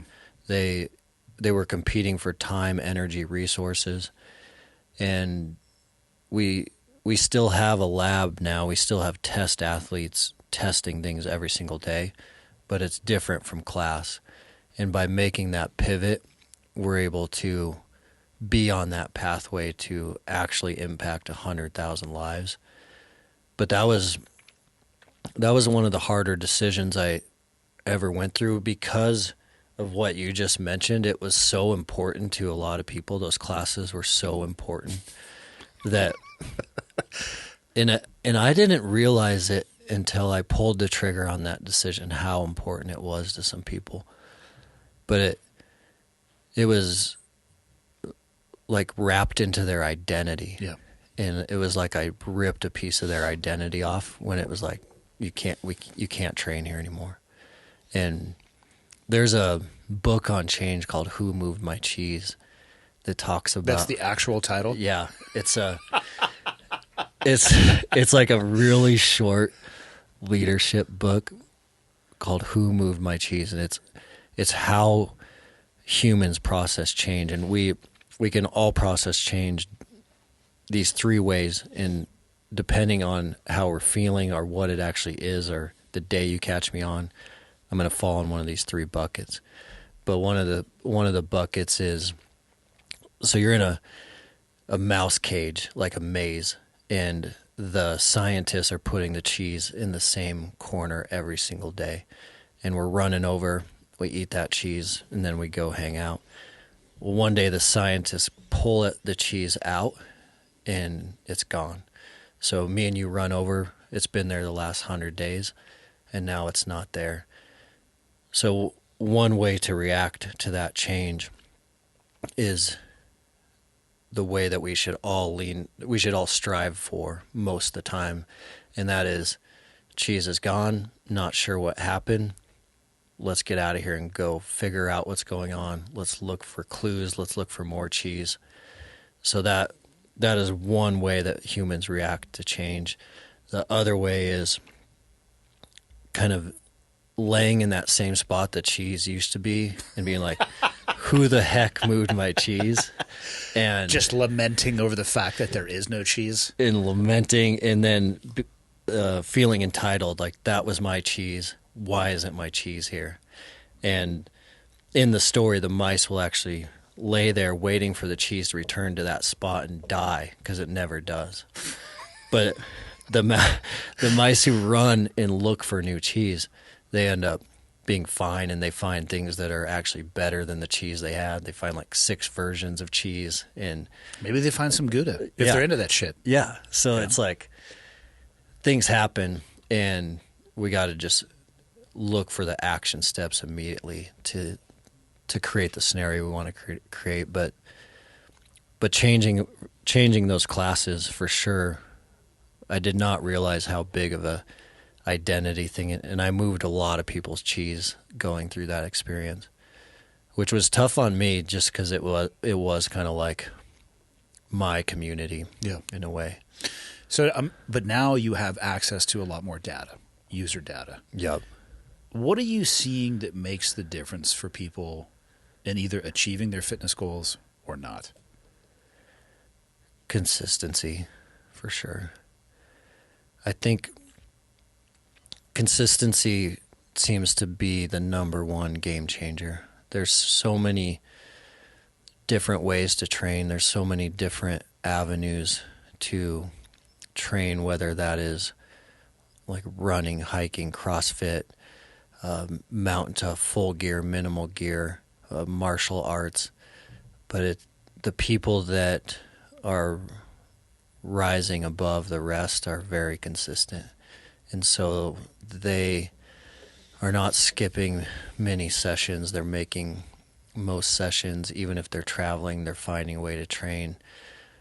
They're not going through these kind of like training roller coasters of training really hard for 3 months and then going off the wagon for 3 months and then training. I've tried that. It's fun as shit. You will not achieve your fitness goals. Yeah, it's that training roller coaster is brutal on people. It takes injuries. so long to make progress. Yeah. And it will disappear at a rate that is substantially faster than the rate it takes to gain it. Mm-hmm. 1 step forward, 4 steps back. Especially as we get older, too. I mean, maybe like bouncing back in your 20s is pretty easy, but... Yeah, I don't know if it's possible in your 40s. 40s, it's going to hurt. You might be able to bounce. I don't know if you're bouncing back to where you were. You're not going to bounce back. No. Yeah. No, you might bounce into a nursing home. Consistency is king for sure, though. Yeah. I think that's true of everything in it's life. everything. Like, let's go as far, well, maybe not as far as we could go, but let's go to, like, relationship with a significant other. The people that I know who are the happiest, and something that I strive to implement in my own life, is consistency. Mm-hmm. Not just spending time with the person, but interacting with the person, talking with the person, engaging with the person, growing with the person. Same thing. You can't have 3 months on and 3 months off in a relationship. I mean, you can. Yeah. That is a different roller coaster than the people who are day in and day out. It's like that with everything. I think it is. I mean, business, consistency. Drinking alcohol every day. You need to stay on the wagon. No. Just like anything else, can be taken too far. For sure. Yeah, but the most successful people, there are, what is it called? A white elephant or a black elephant, or the anomalous case of somebody who fought the Steve Jobs, right? Mm-hmm. I'm sorry. There's not going to be 5,000 Steve Jobs. Elon Musk is another example. You love the guy, hate the guy. I'm talking about his meteoric rise to where he is at. Yeah. He was also, though, very consistent in a lot of things that he was doing, but let's just say he found an accelerant that allowed him to get to a level beyond what most people think are possible. Mm-hmm. That's not how most people find that. It is through slow, consistent, methodical, continued work. Yeah. Which is tough. Yeah. It's hard to do. I mean, we all go through seasons of life. I don't know about you. Some days I'm like, I don't give a shit about anything physical today. Mm-hmm. And other days you wake up, you're like, great night of sleep. I'm unstoppable. Like, let's just go. I'm going to do 6 months worth of workouts today. You know, neither of those are a good strategy. Yeah, I know. Do you see that at Jiu-Jitsu? Like the consistent guys? I would say that you do for sure. Wouldn't you, Michael? The people that I've rolled with Michael a lot. Mm-hmm. How long have you been training now? 4 years? 5 years? 4.5, yeah. 4.5 years. Super uncommon that he misses a class. Yeah. He has a cough due to cold right now. Of course, he wouldn't go because he wouldn't want to infect others. And he's also jacked up his knee 2 times doing exactly the same thing. I would like put on the record. It was the exact same throw, right? Not the exact same throw. It was the exact same leg, throw. I am telling you. Okay. It was the exact same throw. Yeah, Andy, it was the exact same throw. I've already told you the solution to this. Just pull guard. Accept the fact that you like being on the bottom. All right? Not only do you like being on the bottom, you pull yourself to the bottom. Mm-hmm. And pull somebody else on top of me. But he's a purple belt. He's very good at jiu-jitsu. But he's there every day. Mm-hmm. And do you ever feel like your jiu-jitsu gets any better? No. Yeah. Exactly. No. I'm in the exact same boat. I go as many days as possible. Hurts. And I leave. I'm like, I fucking sucked today. I sucked yesterday. But then if you talk to people who don't see you for 6 months, or you go somewhere and you roll with them and you haven't seen for a while, they're like, damn, dude. Mm-hmm. Like, your game has changed. It doesn't have to necessarily be better, but like, that was a different experience. You don't see it in the moment, and you only can recognize that at certain times. But I can tell you how to not get good at jiu-jitsu. We do what's called Nelsoning it, which is not showing up to train, which is a guy that used to train jiu-jitsu. Named Nelson. Named Nelson, hypothetically, maybe. Apparently, he made a appearance at the gym the other day where a white belt, 3rd degree white belt that works at the coffee shop, apparently, allegedly, might have had his way with him. Mm. You know? That 3rd degree white belt, very consistent. Consistency. I think it makes the biggest difference. There is a chance that you'll be statistically anomalous and rocket into space, but more than likely, you're going to have to put in the work. Yeah. I think it becomes apparent if you look at like a 10-year life history. Oh, the overnight 10-year success? Yeah. It must be nice. If you look at it from a 10-year perspective rather than a 6-month or 1 year, and you see that with so many things. But if someone works on their business for 10 years, or if someone works on their fitness consistently for 10 years versus the person who doesn't, that trajectory is night and day difference. In the day-to-day, you can't see it. And, you know, the physical training is exactly like jiu-jitsu from the perspective of every day it hurts the same. Or, you know, the workouts feel like they suck the same. You don't feel like you're getting better. Yeah, the more in shape you get, the more it hurts. Yeah. Because you can do more. Yeah. And your threshold moves, and then you still go past. You're like, this sucks again. Yeah. You're just doing twice the cals or reps or whatever. I worked for CrossFit for years, and I would be at the games watching these athletes, and people, I would hear them say, man, I just want to be in shape like that person because it'll be easy. And like, that person can't walk right now. Laying on the ground. They just worked so hard, their body is physiologically shutting down. It's never going to hurt less. It's not going to be easy. They just can do more than any other human being, Yeah. but it's at the same cost. It's never going to be easy. I mean, what's crazy too is how few people know the recipe and won't commit to it, or will just give up. I've been guilty of that in my life, going down a path where, looking back now at the moment, I told myself, and that's the only true way to say it, is that I convinced myself that it was a dead-end street. And if I look back on it now and I do a proper post-mortem on it, no. I just was tired of doing what I was doing. Yeah. And I talked myself into a place like, okay, this isn't successful. I was wrong in thinking I should go down this path. So let's do the right thing and course correct. And maybe it was the right thing to course correct, but that doesn't mean the path I was on was destined for failure. Yeah. I've seen that too, and I think maybe the second most important thing is like self-awareness and knowing thyself, because I've seen a lot of the same over the last couple of years, to the point you just mentioned, where there is a tremendous amount of the population, maybe the bulk, maybe the masses, that they know exactly what they should be doing. I actually think almost everybody, not meaning this is what I should be doing for a living, but I think inherently we know what we should be doing and what we should avoid. Yeah. Whether you listen to that voice is the difference.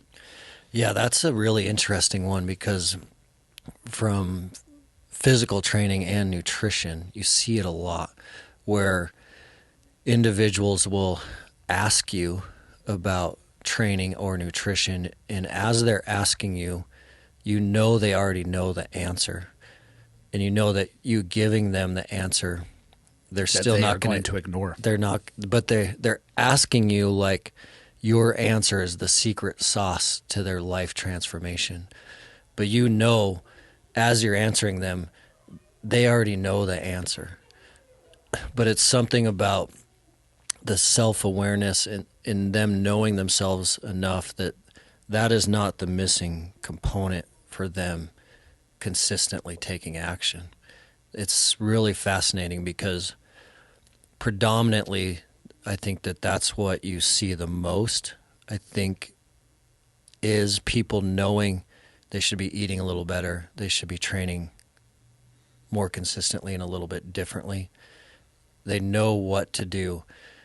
For some reason, they're not doing it, and they're delaying it even further by asking questions that they already know. That's a major theme right now that's happening, for sure. It's a recipe to being really, really unhappy. Mm-hmm. I'm sure you've worked with people who are substantially overweight. I've talked with everybody, and I had people come into the gym, and I'm not trying to judge anybody for whatever weight or body composition they may have. The point is, I talked with quite a few people who had over 100 pounds to lose. Not a single one of them was happy with where they are in life from a body composition perspective. And we would sit and talk about food logs, or however you would want to approach it, macronutrients, portion control, timing of eating, whatever it may be. They already understood the things they probably should be doing and the things that they should be avoiding.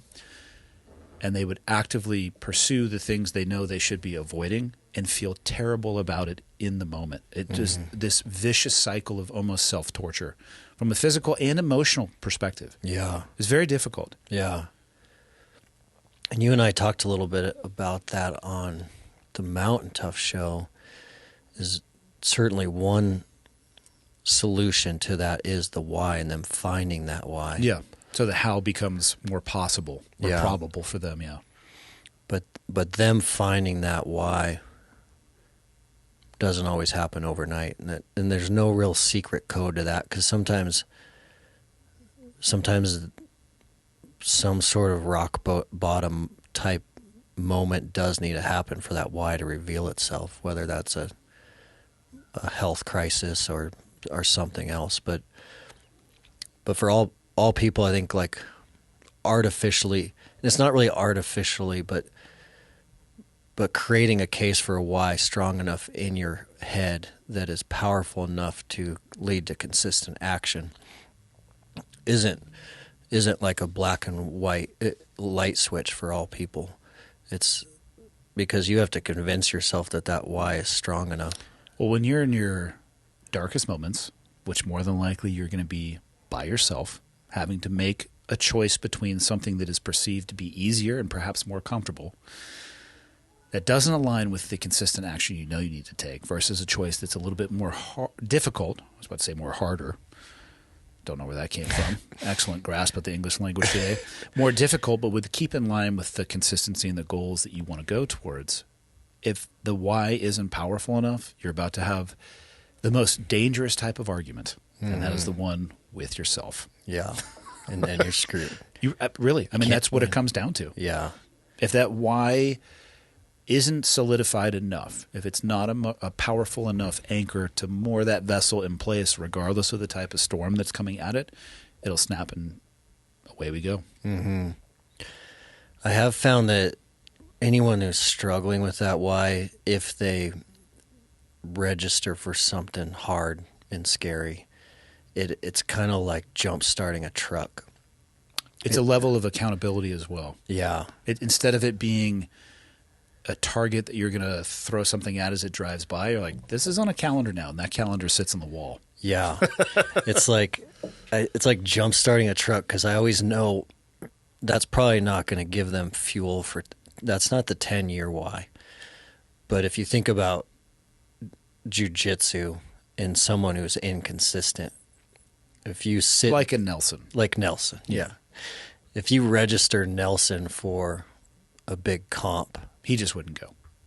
No, you're taking him, and you're going to register him. And I feel like he would hide, don't you? Don't you think, Michael? He would go into the bathroom and just not come out. It's possible. Actually, you know what's funny about him? Is he'd be like, fuck it, let's go. He'd get his ass handed to him and not give a shit. And he'd have the greatest time. He would have the greatest time. He would compliment the person that just – dude, that was awesome. Like, excellent technique. And he would go into the crowd and somehow recruit 8 other fucking people to start without training himself. Let's talk about a normal person. Yeah. A normal person, if you registered them for – if they registered for a comp – they would immediately start taking it more seriously. Consistency. It's not in jiu-jitsu. They would start looking at – sleep. Well, yeah. I was like, man, I'm training a little harder, so my body is – I'm a little bit more sore. Am I getting enough protein? Let's talk about the fuel that I'm putting into the race car. Yeah. Then I'm like, oh, man, I'm not feeling recovered. Let's optimize sleep. Back off the booze a little bit. Yeah. It has these cascading, I guess it would be upstream impacts that would terminate in a better performance in that downstream at the tournament. For sure. Yeah. And it all starts stacking. And I think all of a sudden you're sleeping better, you're waking up early, you're training, so now I'm not going to drink a bunch of beers because I know I have to wake up early. And then because I trained in the morning, I don't want to ruin my whole day of training with a bunch of terrible food. And because I trained and ate good and I'm not drinking as much, now I'm way more engaged with my kids. I have energy for my kids. I'm focused on my kids. And then I'm having better conversations with my wife because I'm not crushing those beers because I know I have to train. Now she wants to bang me again. It's like they just start stacking, and that's usually. Well, then you get to the tournament, and you realize, like, say, who gives a shit at your performance? But you realize, I feel so much better as a person than I did before, and I don't ever want to go back to that. Mm-hmm. Now you have your why. That's when the big why shows up. Yeah, it's kind of like if someone doesn't have that why. It's like use the jump start trick And then, because the big why usually starts locking in after that positive snowball starts rolling a little bit. So the jump start trick is such an awesome way to start that. And it works for everything. I mean, sign up for a half marathon, sign up for an Ironman, sign up for a CrossFit competition. It doesn't really matter what it is. It just matters that it's a little bit scary to you. I was just going to say the same thing. As long as it scares you a bit. Yeah. And I would actually say by a bit, I mean a lot. Yeah. To clarify, a pinch of salt, I mean dump the whole fucking thing out. It should scare you a lot. It's got to scare you, and you need to swipe your card, because you can't say like, well, I'm going to do a half marathon in June. But no, not you pay. need to register like right now, and that's when it all like starts kicking in. That'll help too, that accountability of the money already spent. Mm-hmm. Yeah. Unless you were like Nelson, he'd figure out a way to get a refund, or he'd get paid back in, I don't know. What do you think, Michael? Flannels? Michael yesterday is just handing out flannels to people. It was 2 days paying ago. with 2 days ago, flannels? the people, cars are driving by and he's balling them up and trying to throw them in windows. That's not true. It's not Only true, part but of not that that story far is from true. false. You need that T-shirt gun, like Oh, God. Now he will probably get one of those. Just Flannel launching them gun. into the... flannel gun. I digress. Sweet. God. Poor sweet Nelson. He's a 0 degree blue belt. I was there the day he got his blue belt. I was a white belt with 1 stripe. He is still a blue belt. I am not still a white belt with 1 stripe. It's been a journey of exploration. And he's a cop. He's consistently inconsistent, though. He is that. Wouldn't you agree, Michael? He is consistently not consistent at jiu-jitsu. Yeah. Yeah. I would agree with that statement. Yeah. Yeah. If there was a student of the month for somebody who never showed up, he would nail it 11 months out of the year. But then he just randomly shows up sometimes. He does. He doesn't just bail altogether. It's interesting. He claims that he still trains. I can't find any evidence of it, and it's certainly not evident in his ability. But No one sees him. no, you know it's funny that he'll come and throw down, and I wasn't there to roll with him, but Michael, I bet he had the best attitude. I'm sure he did. Yeah, he's just like the most jovial dude ever. Man. He's the kind of cop you would want to have pull you over. You're very unlikely to get a ticket because I think he's forgotten how to do the paperwork. Like the radar portion of his car that's supposed to like auto spit out the speeds, he figured out a way to unplug that. You know, he is the cop, actually, the type of cop where I would want my young kids, who, I hate to tell you this, at some point your kids are going to play around with drugs, sex, and alcohol. If they were having a low moment, he's the type of cop I would want to have show up, because the best tool that Nelson has is his disarming ability to talk with people. Yeah.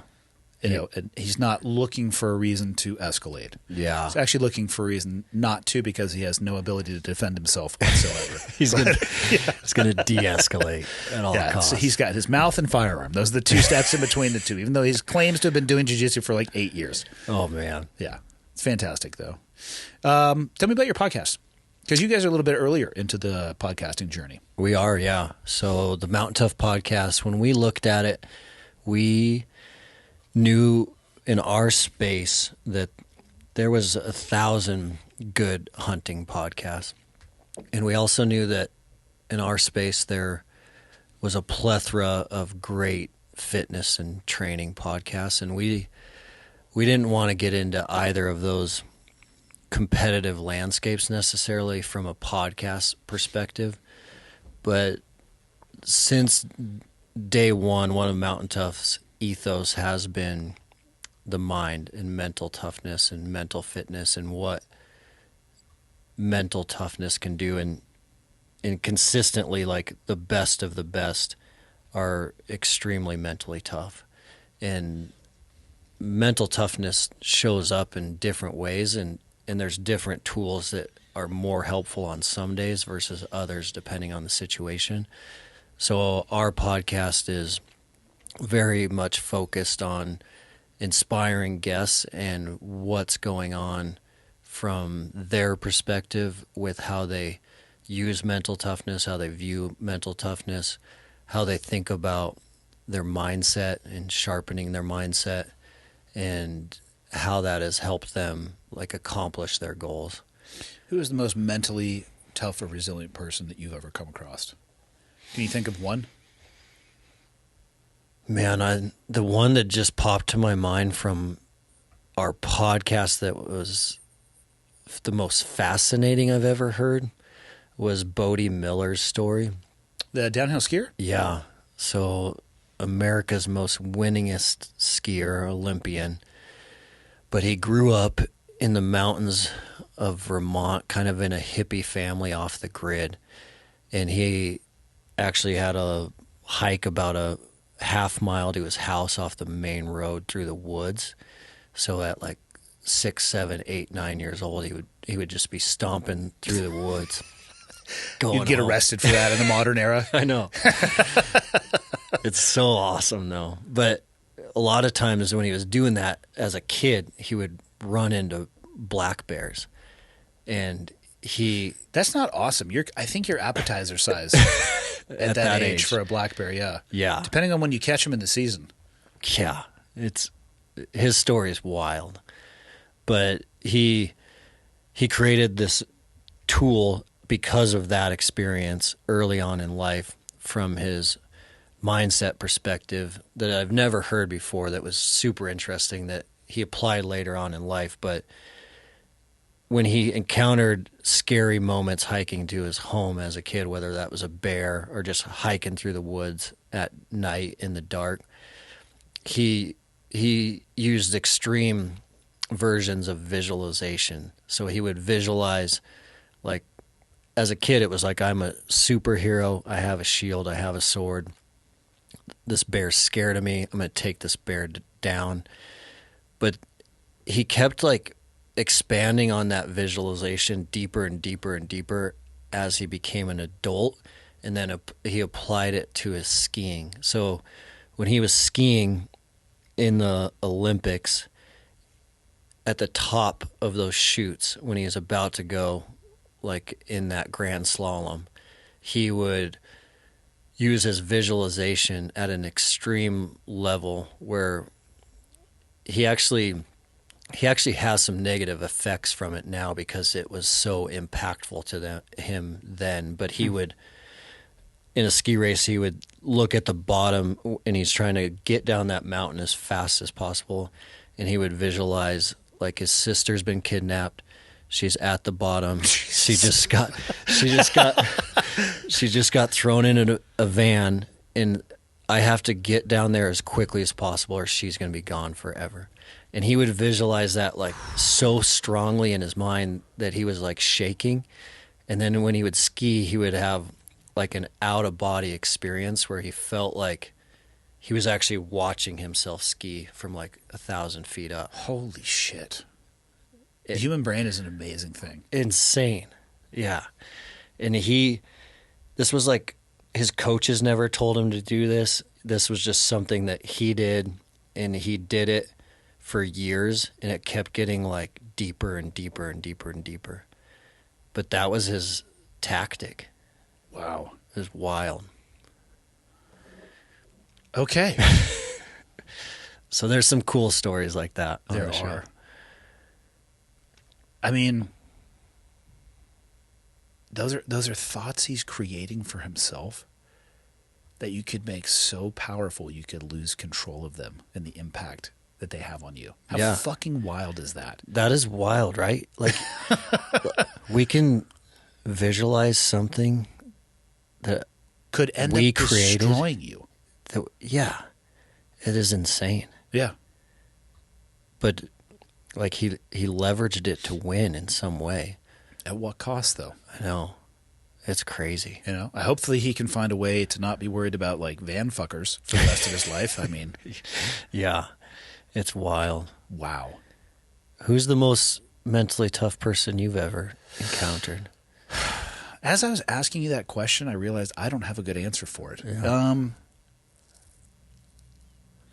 I mean, I have seen people work through physically painful situations that I thought would be beyond human capacity. Like I thought I had actually hoped like the body would go into shock to some degree. And this is clearly not what I would hope I would be suffering through if I ever had to deal with that. But I don't know if that is that mental toughness, or is that you are being forced to deal with a situation presented to you? You know, I think when you're talking about mental toughness, it has to be more than a situation, which is where I think yours is a great example because a history of doing those things. Yeah. You know, you can sometimes come outside of yourself and do and exceed what you think is possible of you. I don't know if that necessarily makes you a mentally tough person. Fuck. I don't know if I have a good single example. I would say probably though from a resilient perspective, some of the people that I used to work with, just because the selection process in a way is selecting for that. Yeah. It is refined over time because there's people's inherent ability to be resilient, and then there's some tools that you can throw in there that can kind of polish it off and not make you a superhuman, but it can take whatever you have and increase it to a degree. We talked a little bit about it on your show. I'm talking about keeping your world small and controlling your thoughts and not allowing yourself to become overwhelmed. Yeah. It's not going to make you a superhero, but if you're already resilient, that's definitely going to help. And if you need to work on your resilience, it's going to help as well. It's not going to just take you from one end of the spectrum to the other. Yeah. I think it would be a combination of characters, of people that I used to have worked with. I've never heard anybody talk about it in the manner that you did, though. That's wild. It's wild. Yeah, that tactic he uses is wild. I also think that when we started talking about mindset and mental toughness at Mountain Tough in the early days, mostly like your mind goes to a physical experience or a sport figure or a selection type story. Mm-hmm.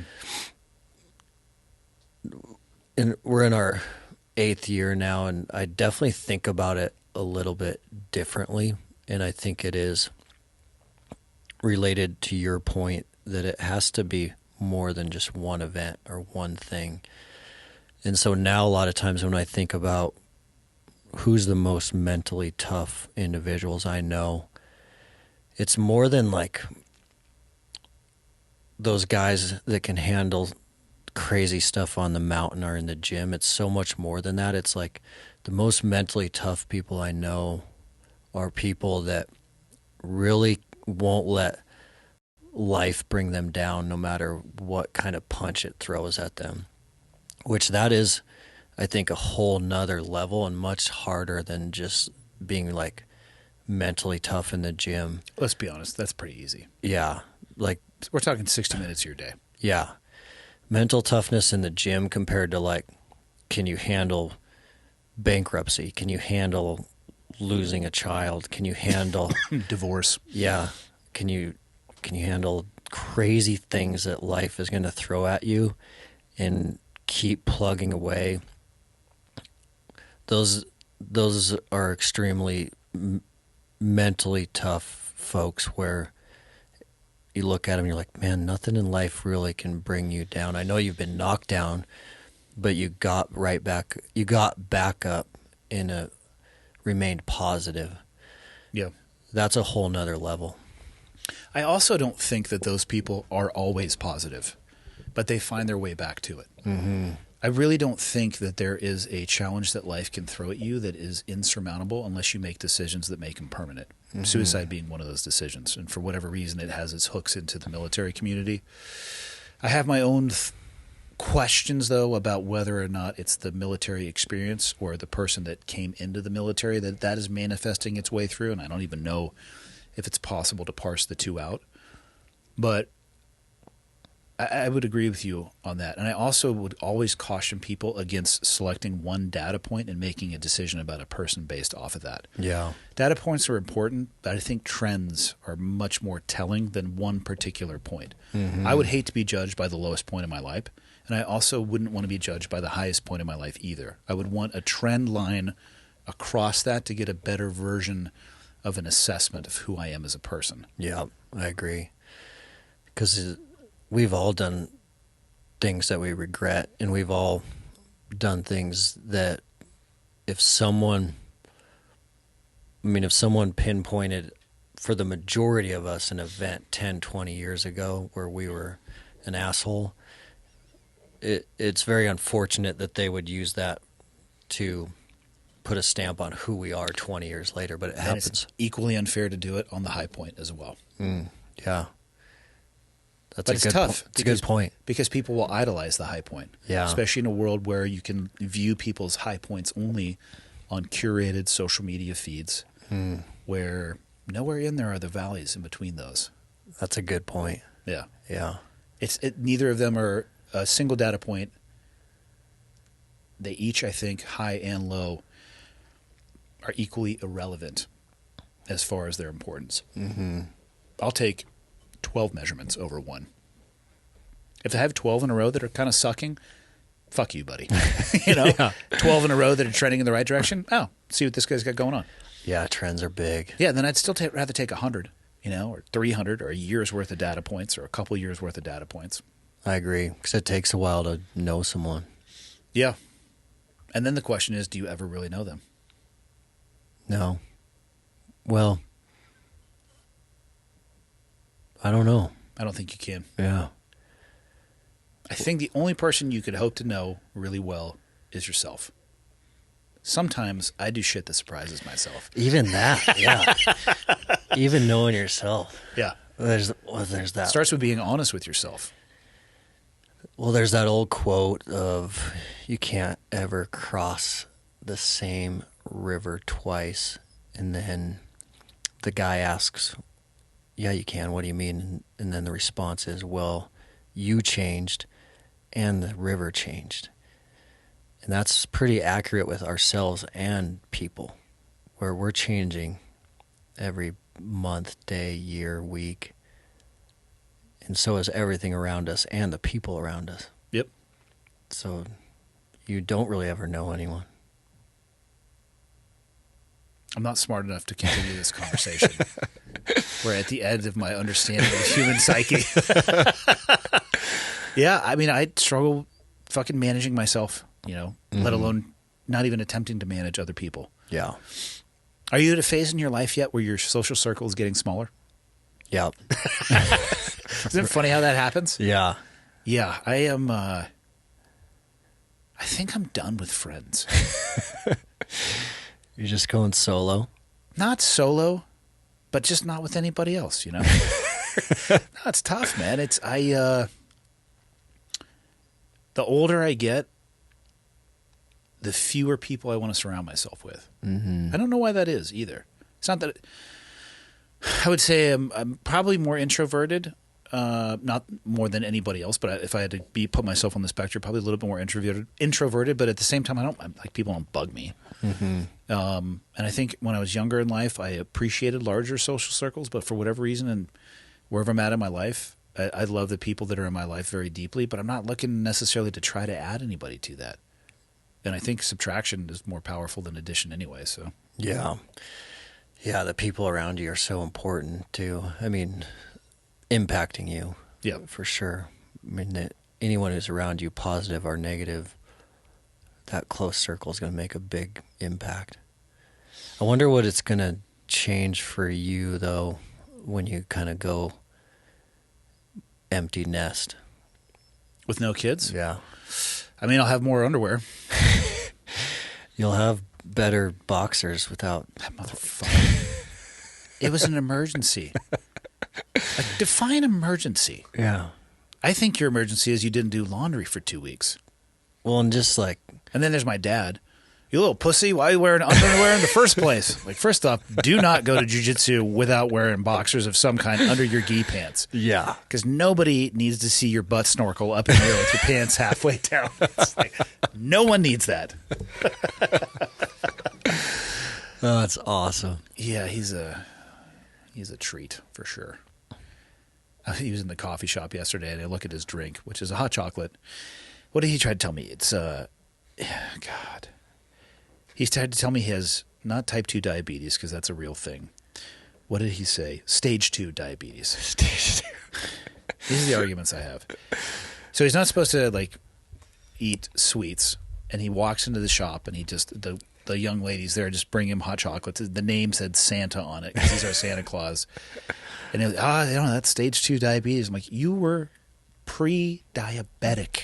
with your blood work, not stage 2 diabetes. Stage 2. He doesn't listen. Just like the 4th degree white belt. He just doesn't listen. But will probably exceed all of us in what he's able to accomplish. I mean, just from hearing about him from you today, it's like he could be the next Elon Musk or something. Maybe. Yeah. Maybe. Or interpretive dancer. I don't fucking know with that one. Are you driving back today to Bozeman? Yep, driving back. Oh, dude. Well, let's get you out. We met at this for damn near 2.5 hours anyway. What do you want to close out with, man? I think in closing, I think it's really important for that point that we talked about earlier around people should register today for something a little scary and hard for them. Because that jumpstart, for so many people, it works so well. And there are so many, there are just a lot of, just culturally right now, I think there's just a lot of dudes that are kind of struggling a little bit with complacency and being passive. Yeah. And we just got off kind of the big heat of trade show season, and we were on the road for a while at a lot of events. So one of them was the Western Hunt Expo in Salt Lake, and Sheep Show in Reno. So that every winter, that gives us the chance to hear from a lot of folks in person, face to face. And this year, more than any year before, it was the theme of what we talked about, where there's some complacency and some passivity in guys not doing what they should be doing from a physical, spiritual, mental, nutritional perspective. They know exactly what they should be doing, but they're still asking you, thinking that there is some sort of magic bullet out there, a magic pill. And there's not a magic pill, and they know that. But I think we should, even if your like protocols and your regimen is dialed, there's still so much value in signing up and doing something a little bit scary. And we should all be doing that. And scary is different for every person. Yep. But talk about like one of the quickest ways to change your whole year is just pulling the trigger on something.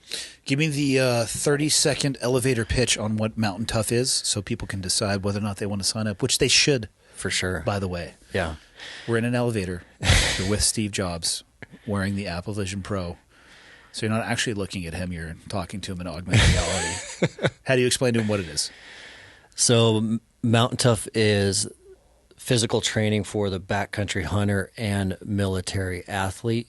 And the training is holistic. So that is physical, mental, spiritual, and nutritional training.